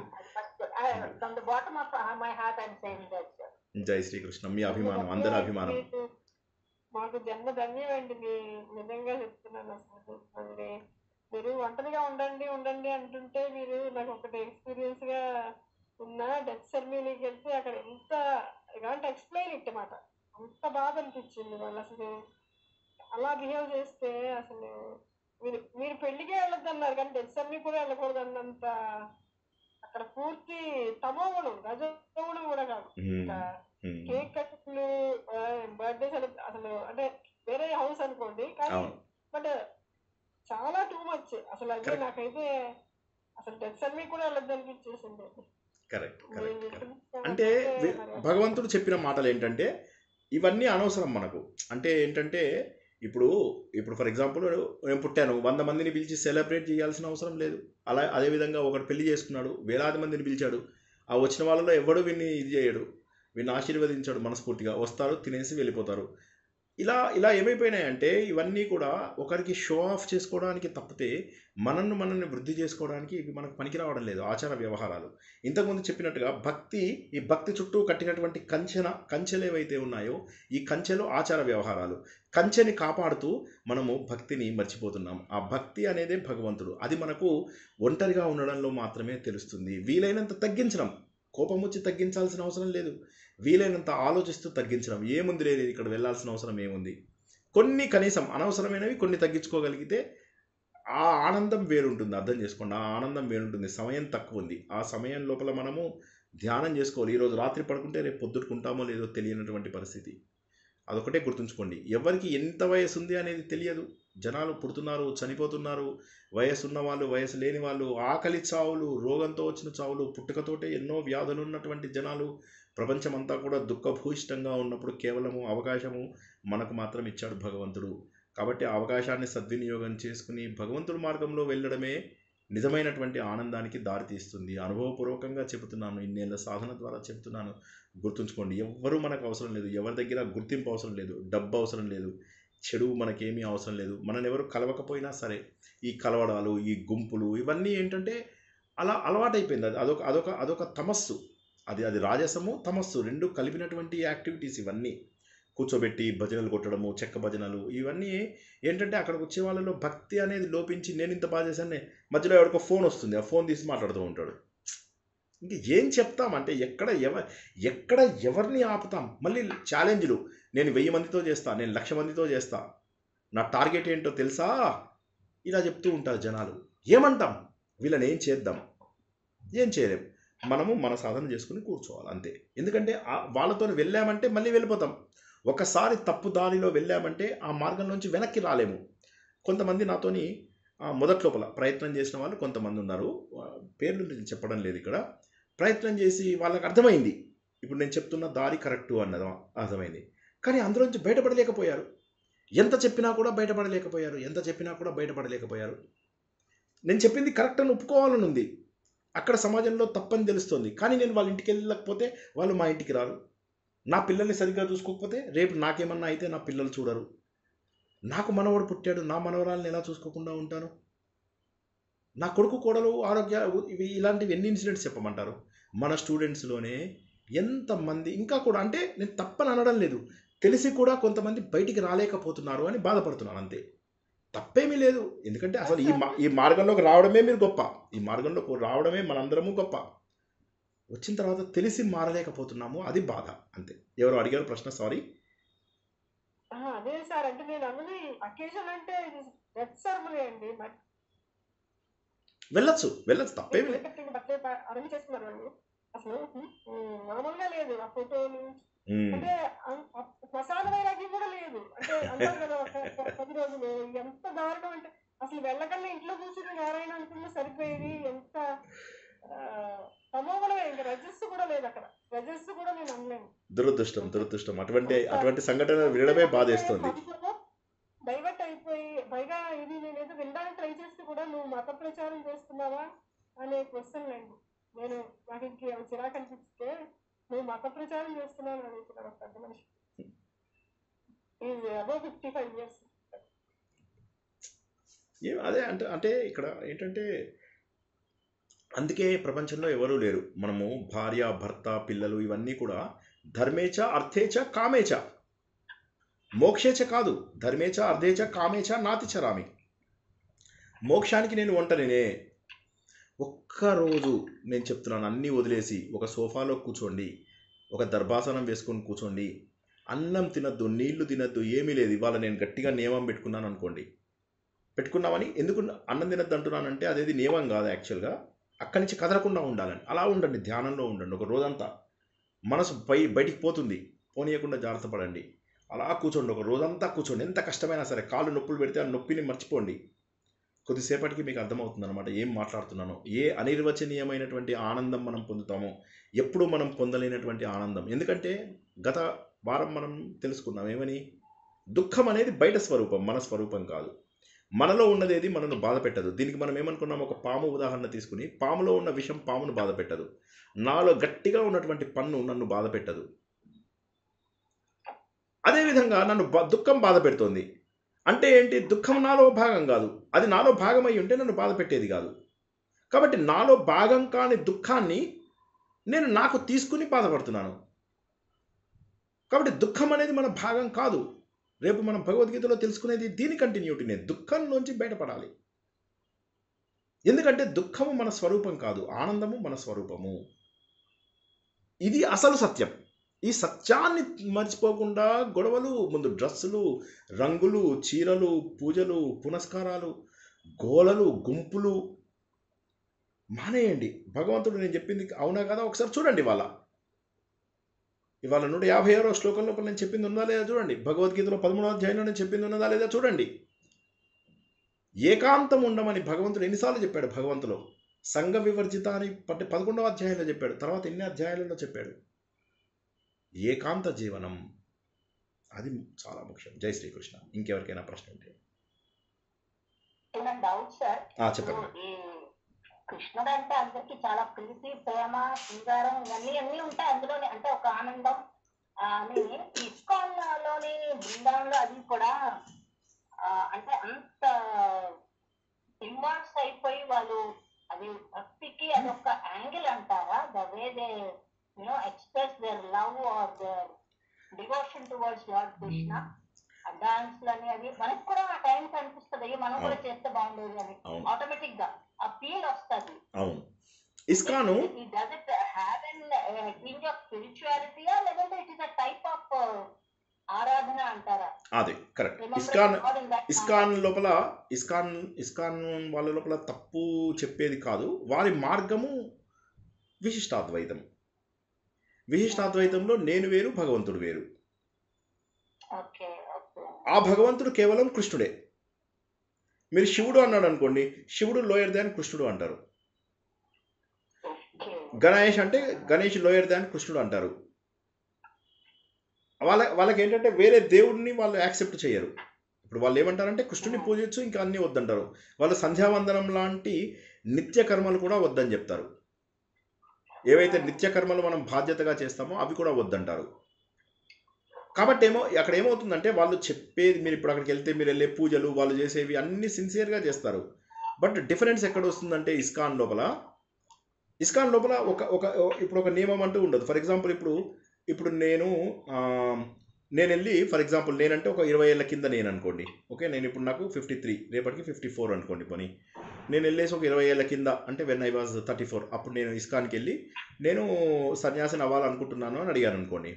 వాళ్ళు అడుగుతారు ఎప్పటి నుంచి అవుదాం అనుకుంటున్నావు అంటే, ఈ వారం అవుదాం అనుకుంటున్నాను, నాకు అర్హత ఉందో లేదో తెలియదు కదా అంటే, what are you talking man, నువ్వు నిన్నటి నుంచే సన్యాసి, వరే బట్టలు ఇయ్యనరా వీడికి అని చెప్తారు. టకటక బట్టలు వేసేస్తారు. వేసేసిన తర్వాత ఏమవుతుంది, కొన్ని పుస్తకాలు ఇస్తారు, ఇచ్చి ఇవి రోడ్డు మీద అమ్ము, కొన్నేళ్ల పాటు నీకు ఇదే డ్యూటీ అంటారు. మరి భగవంతుడు అంటే అవి పక్కన ముందు అవి ఆలోచిద్దాం, తర్వాత ఇది నువ్వు దేవుడి సేవ, టెంపుల్కి నువ్వు డబ్బు తీసుకురావాలి, మనం చేస్తున్నటువంటి ఆధ్యాత్మిక కార్యక్రమాలకు డబ్బు కావాలి, అయిపోయింది. సన్యాసత్వము అనేటటువంటిది ఏదైతే మనము ఏకాంతంగా కూర్చుని భగవంతుని మన లోపల చూసుకోగలిగేటటువంటి సాధనకి దూరం అయిపోతాం. తప్ప ఒప్ప అంటే అసలు చెయ్యని వాళ్ళకి అది బెటరే. ఇప్పుడు అక్కడ పూజలు పునస్కారాలకు వెళ్ళి కనీసం వెళ్ళి ఏదో చేసే వాళ్ళకి ఓకే. తర్వాత భజనలకు నిజంగా మనస్ఫూర్తిగా తన్మయత్వంతో ఎగిరి దుంకే వాళ్ళు ఓకే. కానీ ఏదో పిచ్చి గుంపులు అందరూ చేస్తున్నారు డ్యాన్స్, నేను చేద్దాం, అది కాదు. అమ్మాయిలు అబ్బాయిలకు ఎక్కువ ప్రాధాన్యత ఉన్నటువంటి ప్రదేశం అది. సో అటువంటి ప్లేస్ లోపల ఇంకా ఏదన్నా కూడా జరిగే అవకాశం ఉంది. కాబట్టి వీటన్నిటికీ అది దూరం ఉండాలా దగ్గర ఉండాలా అంటే అది ఎవరికి వారికే ఇండివిజువల్. అదే ఇప్పుడు మీరు ఋషికేశ్లో ఉన్నటువంటి ఆశ్రమాలకు వెళ్ళండి. ఇప్పుడు నేను అసోసియేట్ అయినటువంటి దయానంద ఆశ్రమము, శివానంద ఆశ్రమము, తర్వాత చిన్మయ మిషను, ఇటువంటివి ఏవైతే ఆత్మతత్వాన్ని తెలిపేటటువంటి ఆశ్రమాలు ఉన్నాయో ఈ ఆశ్రమాలు ఇంత రిచ్గా ఇంత ఎగ్జాటిక్గా ఉండవు, చాలా యావరేజ్గా ఉంటాయి. బేసిక్ లైఫ్ స్టైల్ ఉంటుంది అక్కడ మీకు. అక్కడ మీకు free education, free food, free courses అన్నీ ఫ్రీ ఉంటాయి. నేర్చుకుంటారు. మీకు ఆత్మతత్వాన్ని నేర్పిస్తారు. 2 ఏళ్ళు 3 ఏళ్ల పాటు మీరు ఎన్నాళ్ళు కావాలంటే అన్నాళ్ళు తత్వం నేర్చుకోవచ్చు. నేర్చుకుని అక్కడ మీరు ప్రశాంతంగా ఉంటారు. అక్కడ మీరు స్వామిని కావాలి అని అన్నారనుకోండి, వాడు అంటాడన్నమాట, లేదు వైరాగ్యం మీకు ఇవ్వం, సన్యాసం ఇవ్వం అంటారు. అలా మీకు ఎప్పుడు ఇస్తారు సన్యాసము? ఎప్పుడైతే మీకు సన్యాసం కూడా అవసరం లేనంత వైరాగ్యం వచ్చి ఇక కాషాయ బట్టలు వేసుకుంటే నేను సన్యాసినా, నాకు అవసరం లేదు, ఈ బట్టలు కూడా నాకు అవసరం లేదు, కాషాయ వస్త్రాలు కూడా నాకు అవసరం లేదు అన్నప్పుడు వాడు సన్యాసం ఇస్తారు. ఎందుకంటే నిజమైన వైరాగ్యాన్ని మాత్రమే ఇప్పుడు నేను చెప్పినటువంటి ఋషికేశ ఆశ్రమాల లోపల చూపుతారు. సో కాబట్టి ఏంటంటే నిజమైనటువంటి వైరాగ్యం ఎప్పుడు వస్తుంది మనకు? ప్రపంచమంతా అసత్యము, బ్రహ్మ ఒక్కడే సత్యము అన్నటువంటి సత్యాన్ని మనం గుర్తించాము. మీరు అన్నది అదేంటి సత్యము అంటే, అవును సత్యం అదే. ఎందుకంటే ఈ శరీరం పడిపోయేది, ప్రపంచం చూస్తున్న ప్రపంచం అన్ని చోట్ల మారుతోంది. మారనేది ఒక్క భగవంతుడు తత్వం మాత్రమే. కొన్ని కోట్ల సంవత్సరాల కిందకి ఇప్పటికీ అప్పటికి ఎప్పటికీ ఉండేది ఒక భగవంతుడు తత్వమే. కాబట్టి మారనేది భగవంతుడు ఒక్కడే, మనమందరము మారిపోతున్నాము అని చెప్పి ఆత్మస్వరూపం తెలుసుకుంటాం కదా. అక్కడ it is very basic life style. మీకు అక్కడ ఈ పూజలు పునస్కారాలు, జనాలు, డప్పులు కొట్టడాలు ఇవి తగ్గిపోతాయి. ఇప్పుడు అక్కడ నేను వశిష్ఠ గుహది నేను మీకు లాస్ట్ టైం నేను అక్కడ యోగి ట్రైనింగ్ అయినప్పుడు నేను ఫొటోస్ పంపించాను, మీరు అందరూ చూసుంటారు. అందులో కనుక మీరు చూసుంటే అక్కడ ఎవ్వరూ ఉండరు. అక్కడ ఒక చిన్న ఇది ఉంది, ఎవరో ఒక ఆయన అభిషేకం చేసుకుంటున్నాడు భగవంతుడిలో అంకితం అయిపోయి, అలా ప్రశాంతంగా. ఎవ్వరూ లేరు, కనుచూపు మేరలో ఎవ్వరూ లేరు. ఎవరి దగ్గరైనా చూపిద్దామన్న కోరిక లేదు, భగవంతుడికి డబ్బిద్దామన్న ఇది లేదు, భగవంతుడికి ఏదో అలంకారం చేద్దామని లేదు. భగవంతుడి నామం చేసుకుంటూ అలా ఒక్కడే అభిషేకం చేసుకుంటూ కూర్చున్నాడు ఒకతను గంగా నది ఒడ్డున ప్రశాంతంగా ఏకాంతంగా ఒక వ్యక్తి చేసుకుంటున్నాడు, ఈ ప్రపంచంతో సంబంధం లేకుండా. సో ఆ విధంగా భగవంతుడితో మనము ఐక్యం అవ్వడానికి, అంటే ఐక్యం అంటే నేను భగవంతుడు ఒకటి, ఏకతత్వాన్ని ఐక్యం అంటారు. ఏకం ఏకం, నేను భగవంతుడు ఏకం. ఎందుకంటే భగవంతుడిలో ఉన్న చైతన్యం మన లోపల లేకపోతే శరీరం పడిపోతుంది. ఇప్పుడు మీరు ఒక డెడ్ బాడీని నిలబెట్టగలరా? పడిపోతుంది అది, ఎందుకంటే అందులో చైతన్యం లేదు. ఆ ఎలక్ట్రిసిటీని ఏమంటారంటే భగవంతుడు. మనందరిలో ప్రవహించే ఎలక్ట్రిసిటీ దేవుడు. ఆలోచించగా మీకు అర్థమవుతుంది, ఆ విషయం ఆలోచించగా అర్థమవుతుంది. మనందరిలో దేవుడు ఉన్నాడు, అందరిలో దేవుడు ఉన్నాడు, అందరిలో దేవుడు ఉన్నాడు. దేవుడు బయట లేడు, దేవుడు ఇక్కడున్నాడు. దేవుడు ఇక్కడున్నాడని తెలుసుకోవడానికి ఇవన్నీ తిరిగి ఇక్కడున్నాడని నిశ్చయించుకుంటాం. మనలో ఉన్నాడు దేవుడు. అది ట్రూత్, అది సత్యం. ఇంకంతకుమించి వేరే సత్యం లేదు. నాలో దేవుడు లేకపోతే నేను మాట్లాడలేను. ఈ ప్రపంచం మొత్తము ఇన్ని వేల కోట్లాది జీవరాశులు, కోట్లాది గెలాక్సీలు, కోట్లాది వందల వేల లక్షల కోట్ల సూర్యులు ఉన్నారు. చెప్తుంటేనే ఆశ్చర్యం వేస్తుంది, ఇంతమంది సూర్యులు ఉన్నారా? నాకు తెలిసింది ఒకటే సూర్యుడు, కానీ కాదు, అనంత కోటి సూర్యులు ఉన్నారు ప్రపంచంలో. మన గ్రంథాల బట్టి కాదు, మీరు సైన్స్ ప్రకారం కూడా కొన్ని కోట్ల మంది సూర్యులు ఉన్నారు ప్రపంచవ్యాప్తంగా. కాబట్టి అంతమందిని ఎవరు నియమిస్తున్నారు? ఎవరు ఈ ప్రపంచాన్ని అంతా కూడా కంట్రోల్ చేస్తున్నారు? మనం గత వారం కూడా తెలుసుకున్నాం, ప్రచండ ఆజ్ఞ అని చెప్పేసి భగవంతుని. అంటే మనమంతా కూడా ఒక ఉల్లంఘించలేనటువంటి, ఒక దాటలేనటువంటి నియమంలో ఉన్నాం. ఎంత డబ్బున్న వాడైనా మృత్యువును తప్పించుకోగలడా? ఎటువంటి వాడైనా తన ఫేట్ని తప్పించుకోగలడా? ప్రమోద్ మహాజన్ గురించి నేను అప్పుడు చెప్పినప్పుడు, బీజేపీలో అతను అటు అద్వానీకి ఇటు వాజ్పేయికి ఇద్దరికి కూడా చాలా క్లోజ్ నేత. ఇండియాలో ఇక ఈ ఫ్యూచర్లో ఎప్పటికైనా ప్రధానమంత్రి అయ్యే యంగ్స్టర్. అతను మాట్లాడితే టీవీ నిండా ఆయనవే వచ్చేవి, ప్రమోద్ మహాజన్ అని. నరేంద్ర మోడీ గారు వీళ్ళందరికంటే కూడా ఆయన అప్పుడు most popular leader in India. ఆయన సొంత తమ్ముడే చంపేశాడు ఆయన్ని. ఏదో చిన్న గొడవకి ఏదో చంపేశాడు, కాల్చి చంపేశాడు, అయిపోయింది. సో కాబట్టి అంటే ఈ సత్యాన్ని అర్థం చేసుకున్న తర్వాతే అందరికీ దూరం ఉండగలుగుతాము. ఎవరి దగ్గర సహాయం తీసుకోకుండా, ఇంత చిన్న సహాయం కూడా ఎవరి నుంచి తీసుకోకండి. ఎంత కష్టం వచ్చినా సరే ఎవరి దగ్గర సహాయం తీసుకోకండి. ఇక ప్రాణానికి అపాదం అయితే తప్ప సహాయం తీసుకోకుండా, ఎవరి నుంచి ఏమీ ఆశించకుండా అందరికీ మనము దూరంగా ఉండగలుగుతామా లేదా? అదొక్కటే. మనం ఎన్ని పుస్తకాలు చదివినా కూడా అల్టిమేట్లీ చెప్పేది ఆ వివిక్తస్థ, వివిక్త దేశ సేవిత్వం, వివిక్తస్థ, సంఘ వివర్జిత, అన్నిటిది అర్థం ఒకటే. ఒక వయసు తర్వాత వస్తువులకి, ప్రపంచానికి, మనుషులకు, సంఘానికి దూరంగా ఉండాలి. సత్సంగత్వే నిస్సంగత్వం, నిస్సంగత్వే నిర్మోహత్వం, నిర్మోహత్వే నిశ్చలతత్వం, నిశ్చలతత్వే జీవన్ముక్తి. జీవన్ముక్తి రావాలంటే మంచి సాంగత్యం నుంచి అసలు సాంగత్యం అవసరం లేనటువంటి స్థాయికి రావాలి. అసలు సాంగత్యం అవసరం లేని స్థాయిలోనే మనకు నిశ్చల తత్వము, అదే మనకు జీవన్ముక్తికి తీసుకెళ్తుంది. కాబట్టి ఏంటంటే మన లోపల ఉన్నటువంటి జ్ఞానము మాత్రమే మనల్ని తీసుకెళ్తుంది. దీని అంతటికీ కూడా ఉపయోగించాల్సింది బ్రెయిన్. ఇచ్చినటువంటి బ్రెయిన్ని వాడకుండా బండగా చదివేటటువంటి వాటికి ఎక్కడి నుంచి ఫలితం వస్తుందో ఆలోచించండి ఒకసారి. బండగా చదివే వాటికి ఫలితం ఉండదు. మనం లలితా సహస్రనామం లోపల శబ్దము, అర్థము, ధ్వని అని 3 విషయాలను అర్థం చేసుకున్నాము. భగవంతుడు కావాల్సింది ఆ ధ్వని అనేటటువంటి తత్వము. ధ్వని అనేటటువంటి ఆ తత్వాన్ని అర్థం చేసుకోవాలంటే ఆలోచన పెట్టాలి కదా. ఆలోచన పెట్టకపోతే భగవంతుడు ఎలా అర్థమవుతాడు? జై శ్రీకృష్ణ. Thank you. చిన్న ప్రశ్న కానీ పెద్ద వివరణ అవసరమైంది. ఎందుకంటే whatever these people are doing is nothing wrong, but at the cost of your money and your effort and your time. అది బాధపడతాను అంతే. మీరు అది చేస్తే అందులోపల మీరు ప్రశాంతంగా ఉంటారు. కాకపోతే కోరికల కోసం చేసే ఏ పని తప్పే. కోరికలు లేకుండా ఏ పని చేసినా తప్పు కాదు. కోరికలు లేకుండా ఏ పని చేసినా తప్పు కాదు. కోరికలను వదులుకుని సమాజంతో సంబంధాన్ని వదులుకుని నిజంగా యోగులుగా మారినప్పుడు మీరు ఇస్కాన్లో కూర్చున్నా ఒకటే, మీరు వెళ్ళిపోయి బ్రహ్మకుమారీస్లో కూర్చున్నా ఒకటే, మీరు వెళ్ళి చర్చిలో కూర్చున్నా ఒకటే, మీరు వెళ్ళిపోయి మాస్క్లో కూర్చున్నా ఒకటే, మీరు వెళ్ళి ఋషికేశ్లో కూర్చున్నా ఒకటే. ఎప్పుడైతే సమాజంలో ప్రపంచంలో కనిపిస్తున్న అందరికీ కూడా ఒకటే దేవుడు, ఆ దేవుడి యొక్క శాసనం కిందనే మనం ఉన్నాము అని చెప్పి ఎప్పుడైతే నమ్ముతామో ప్రపంచం అంతా కూడా ఒక్కటే, మన హృదయంలోనే దేవుడున్నాడు. ఆ దేవుడిని హిందూ ధర్మం మాత్రమే సరిగా నిర్వచించగలిగింది. మిగతా ధర్మాలు అర్థం చేసుకునే శక్తి లేదు వాటికి. నన్ను హిందువుగా మార్చినటువంటి క్రిస్టియను ఆయన చెప్పిన మాట ఇది. నేను చెప్తున్నది ఇప్పుడు మాటికి ఆయన చెప్తాను. ఆయన ఎక్కడున్నాడో కూడా తెలియదు, కానీ ఆయన చెప్పాడు మీ హిందూ ధర్మంలో ఎంతో గొప్పతనం ఉంది. I'm still a Catholic. నేను మారలేకపోయాను హిందువుగా, ఎందుకంటే హిందుత్వంలో it is an exclusive religion. అదృష్టవంతులకు మాత్రమే దొరికేటటువంటి అద్భుతమైనటువంటి అందమైనటువంటి ధర్మము. ఈ ధర్మంలో పుట్టినందుకు, ఈ దేశంలో పుట్టినందుకు గర్వించని వాడికి ఏమంటాం? ఒక గర్వం లేదు, ఏమీ లేదు. ఈ దేశం నాది ఏమీ లేదు. ఏదో అడ్డగోలుగా పూజలు చేయి, నోములు చేయి, 10 మందిని పిలువు, ప్రసాదాలు పెట్టు, నేను పూజ చేశాను, నాకు దేవుడు చూసాడా ఎలా చేశాడో ఇదా? జై శ్రీకృష్ణ. లాస్ట్ ప్రశ్నలు ఏమైనా ఉంటే తీసుకుందాం. 2 శ్లోకాలు తెలుసుకుంటాం ఇవాళ. 2 శ్లోకాలు. నాకు తెలుసు చాలా చెప్పాలని అనుకుంటాను.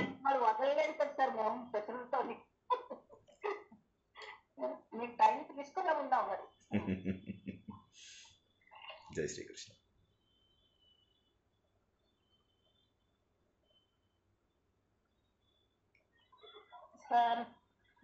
హరే కృష్ణ అండి. మీరు చెప్తుంటే అట్లాగా వినాలనే అనిపిస్తుందండి. అసలు ఆ లోకంలో వెళ్ళిపోతున్నాము. చాలా హాయిగా ఉంటుంది, ప్రశాంతంగా ఉంటుందండి. అసలు చాలా సంతోషం అండి. ఎక్కడ వీలైతే అక్కడ దయచేసి ఆచరణలో పెట్టండి. నాకేమీ ఉపయోగం లేదు, నేను ఇంతకుముందు చెప్పినట్టుగా నేను డబ్బుకు కానీ, కీర్తికి కానీ, ఇంకా వేటికి కానీ ఆశించడం లేదు. ఓకే, జస్ట్ ఇది మన బాధ్యతగా మాత్రమే చేస్తున్నాము. కాబట్టి ఇదేంటంటే ఆచరణలోకి వీలైనంత వరకు పెట్టండి. అందరికీ ఇంకా ఎక్కువ శాంతి దొరుకుతుంది, ప్రశాంతత ఎక్కువ. ఎప్పుడు దొరకనటువంటి ఆనందం, ఎప్పుడు చూడనటువంటి ఆనందము, అనిర్వచనీయమైనటువంటి ఆనందము, అన్నింటినీ అధిగమించేటటువంటి ఆనందము మనకు భగవంతుడి ఆశ్రయంలో మాత్రమే దొరుకుతుంది. భగవంతుడిని ఆలంబనంగా చేసుకున్నటువంటి దాంట్లో మాత్రమే మనకు నిజమైన ఆనందం ఉంది. ఇంకా దేనిని ఆలంబన చేసుకున్నప్పటికీ కూడా మనకు ఆనందం రాదు. ఈ ప్రపంచాన్ని, ఈ సమాజాన్ని ఆలంబన చేసుకుని సంతోషాన్ని పొందాలనుకుంటున్నాం. సంతోషం లేని చోట సంతోషాన్ని తీసుకోవాలనుకుంటున్నాము. కానీ అసలైన సంతోషం ఎక్కడుందో అది వెతకడం మనం మానేస్తున్నాము. జై శ్రీకృష్ణ. అది నిజంగా నిజమండి ఇంద్రుడు గారు.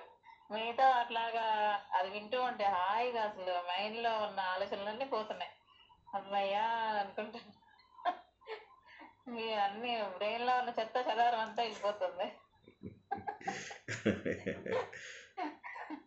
నిజంగా అండి, చాలా థ్యాంక్స్. మీ గ్రూప్ లో ఎవరు పంపించారో కానీ నాకు లింక్ మాత్రం వాళ్ళ దండాలు పెట్టాలండి.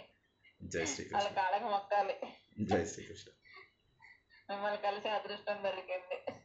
జై శ్రీకృష్ణ. నిజంగా చాలా సంతోషంగా ఉందండి. Thank you madam, thank you very much, appreciate. Next ఇంకెవరికైనా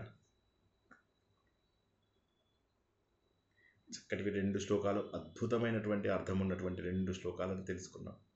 బ్యూటిఫుల్ శ్లోకాలు. 3వ శ్లోకముకి సమయం ఉన్నప్పటికీ కూడా ఈ 2 శ్లోకాలలో ఉన్న తత్వము మనల్ని అక్కడ ఆపింది. జై శ్రీకృష్ణ. నేను క్విజ్ అది పంపించలేదు, సారీ, మీ క్విజ్ కూడా ఇచ్చేయలేదు. ఏంటో ఎగ్జామ్ డేట్స్ రాలేదు, ఇటు ఏంటో పర్సనల్ ప్రాబ్లమ్స్ ఇవన్నీ నన్ను బిజీ చేసేస్తున్నాయి. రోజులో 24 గంటల్లో రోజు అనుకుంటున్నాను, సూర్య భగవాన్ 24 గంటలే ఇచ్చావు, ఎందుకు టైము, ఇంకొక రోజుకు ఒక జస్ట్ 48 అవర్స్ పెడితే ఎంత బాగుండేది అని చెప్పేసి రోజు ప్రార్థించడమే. వినడు ఆయన, నువ్వు అర్ఘ్యం ఇస్తే ఇయ్యి, లేకపోతే లేదు, కానీ ఆ 24 అవర్సే నీకుంది అని చెప్పేసి అంటున్నాడు. 24 అవర్స్ ఉంది కనీసం, అంతవరకు తెలిసింది. అట్లీస్ట్ ఎన్ని రోజులు ఉందో తెలియదు కదా. ఈ ప్రపంచం మీద మన అందరికీ నూకలు ఎన్నాళ్ళు ఉన్నాయో తెలియదు, ఎన్ని శ్వాసలు మిగిలాయో తెలియదు. మిగిలే శ్వాస వరకు మాత్రమే మన ప్రయత్నం. ఆ శ్వాస, చివరి శ్వాస తీసుకున్నాక ఇక మనం మళ్ళీ ఎక్కడ పుడతామో, ఎక్కడికి వెళ్తామో, ఈ చుట్టాలు ఎక్కడికి వెళ్తారు, ఈ బంధువులు ఎక్కడికి వెళ్తారు, వీళ్ళందరూ ఎక్కడికి వెళ్తారు. కాబట్టి ఆ ఉన్నంత వరకే మన లోపల సాధన. జై శ్రీకృష్ణ. సార్ మీకు టైం ఉంటే ఒక చిన్న క్వశ్చన్ సార్. చెప్పండి. ఇప్పుడు కాంచీపురంలోని కంచిలోని అమ్మవారు చక్కగా ఉంటారు, నవ్వుతూ ఉంటారు. అంటే ఆవిడే అంత సృష్టికర్త కదా, అంత వేరేని ఆవిడ నేర్పిస్తున్నారు. ఆ ముందుని ఒక శివలింగం రూపంలో ఉండి అందులోని ఐ థింక్ అన్ని మహాదేవీలు ఉంటారు అనుకుంటాను. అంటే మనం చూడలేవారు కదా లోపల, అది దానికి పూజ చేస్తూ ఉంటారు. అంటే అది అమ్మవారి గుడి లోపల కాకుండా, అంటే గర్భగుడి లోపల కాకుండా ఆ శివలింగము బయట ఉంటుంది కదా, దానికి ఏమైనా ప్రత్యేకమైన సిగ్నిఫికెన్స్ ఉందా సార్? నాకు జ్ఞాపకం రావట్లేదండి. అంటే నేను వెళ్ళాను కంచికి, చాలాసార్లు దర్శనం చేసుకున్నాను, కానీ మరి మీరు చెప్పింది అయితే జ్ఞాపకం రాలేదు. కానీ ఆ ప్రదక్షిణం చేసేటప్పుడు ఒక స్తంభం వస్తుంది, ఆ ప్రదక్షిణ అది ఓకే, అది రైట్ సైడ్. ఇప్పుడు గుళ్ళోని ముందుని మనం వెళ్తాము, సింహం ఉంటుంది, ఆ తర్వాత నెక్స్ట్ ద్వారం మనకి బయట నుంచి చూడగలము. శివలింగ ఆకారంలో నుంచి చుట్టూరు అంటే లోపల ఉంటాయి, మనం చూడలేము, మనకు కనపడదు. Only we can see that లింగాకారం. అలాగా పానుపులో ఉంటుంది కదా, అలా అంటారు. అంటే శివలింగాన్ని మనం పెడతాం కదా, అది ఆ ఆకారంలో ఉంటుంది. లోపల దానికి కూడా కుంకుమ పూజలు అవి చేస్తూ ఉంటారు. ఈవినింగ్ కూడా అభిషేకం చేసేటప్పుడు కూడా ఆ లోపల కూడా చేస్తూ ఉంటారండి. నాకు అస్సలు ఐడియా లేదు, నాకు ఛాన్స్ దొరకలేదు, వినలేదు. నాకు అంటే నేను గర్భగుడిలో వెళ్ళినప్పుడు మాత్రము భూమికి గరిమనాభ స్థానం ఒక స్తంభంగా పెడతారు. ఆ స్తంభానికి అందరము పూజ చేస్తుంటాం. మీరు బహుశా దాని గురించి చెప్తున్నారేమో, నాకు తెలియదు. లోపల అమ్మవారికి పక్కనే చేశారు. ఓకే, మీరు చెప్పేది నాకు జ్ఞాపకం రావడం. ఓకే, మీరు చెప్పేది నాకు జ్ఞాపకం రావడం లేదు, తెలియదు నాకు. అంటే నాకు ఒకవేళ తెలిసినా నాకు దాని ప్రాధాన్యత కూడా తెలియదు. అంటే చూసినా బహుశా నేను దాని ప్రాధాన్యత నాకు తెలియదు, చెప్పలేను. జై శ్రీకృష్ణ. వండర్ఫుల్. మళ్ళీ రేపు మధ్యాహ్నం 12 గంటలకు భగవద్గీత ఏదైతే అన్నిటికంటే కూడా గొప్ప ఆచరణ తత్వాన్ని మనకు అందిస్తుందో, దేవుడు మనతోని డైరెక్ట్గా కమ్యూనికేట్ చేసేటటువంటి ఒకే ఒక్క గ్రంథం. డైరెక్ట్గా మనతో మాట్లాడుతూ దేవుడు, బాబు ఇది చెయ్యి. నరుడితో నారాయణుడు మాట్లాడుతూ, నరుణ్ణి నారాయణుడిగా మారాలి, మానవుణ్ణి మాధవుడిగా మారాలి, జీవుణ్ణి దేవుడిగా మారాలి, పురుషుణ్ణి పురుషోత్తముడుగా మారాలి అని చెప్పేటటువంటి మహోన్నతమైనటువంటి గ్రంథం భగవద్గీతని గత వారం మనము మళ్ళీ మొదలు పెట్టుకున్నాము. ఇప్పటికి 7 సార్లు 8 సార్లు నేను కౌంట్ కూడా మర్చిపోయాను. అన్ని అధ్యాయాలు చెప్పే అవకాశం భగవంతుడు ఇచ్చాడు. ఈసారి మళ్ళీ కొన్ని కొత్త కోణాలలో, కొత్త విషయాలలో రీసెర్చ్ చేసి వాటిని మళ్ళీ అందరికీ అందించడానికి ప్రయత్నం చేస్తున్నాను. అందరూ కూడా తప్పక రేపు మధ్యాహ్నం 12 గంటలకి శ్రద్ధ ఉన్న వాళ్ళకు మాత్రం, మీకు తెలిసిన వాళ్ళకి చెప్పండి. ఇంతకుముందు మీకు తెలుసు కదా, భగవద్గీత 18వ అధ్యాయంలో భగవంతుడు ఏమంటాడో, ఎవరైతే గీతను రిడిక్యూల్ చేస్తారో, ఎవరైతే భగవంతుని నమ్మరో అటువంటి వాళ్ళ కోసం కాదు భగవద్గీత. భగవద్గీత అనేది మనని మనము మార్చుకుందాము, మన గీతని మార్చుకుందాము, మనలో దుఃఖాన్ని మార్చుకుందాము. డాడ్, ధర్మము, ఏడవకుండా ఉండడము, ధైర్యము, ఈ మూడింటిని నాకు అందించేటటువంటి ఒక మహోన్నతమైనటువంటి గ్రంథం ఇది. ప్రతి హిందువు తప్పక చదివి అర్థం చేసుకుని ఆచరించాల్సినటువంటి గ్రంథం ఇది అని తెలుసుకున్న ప్రతి ఒక్కరూ కూడా రేపు జాయిన్ అవ్వచ్చు.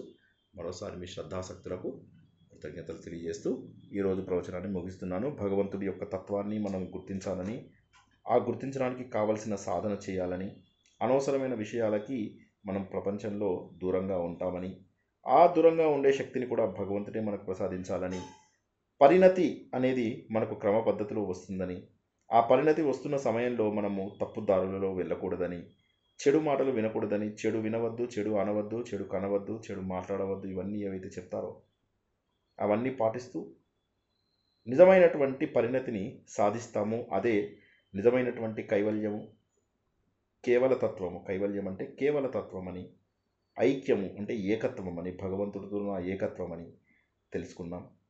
వీటన్నిటికీ భగవంతుడి శక్తిని మనందరికీ కూడా కల్పిస్తాడని ఆశిస్తూ ఈరోజు ప్రవచనాన్ని ఇక్కడికి ముగించుకుందాం. జై శ్రీకృష్ణ. జయ శ్రీకృష్ణ.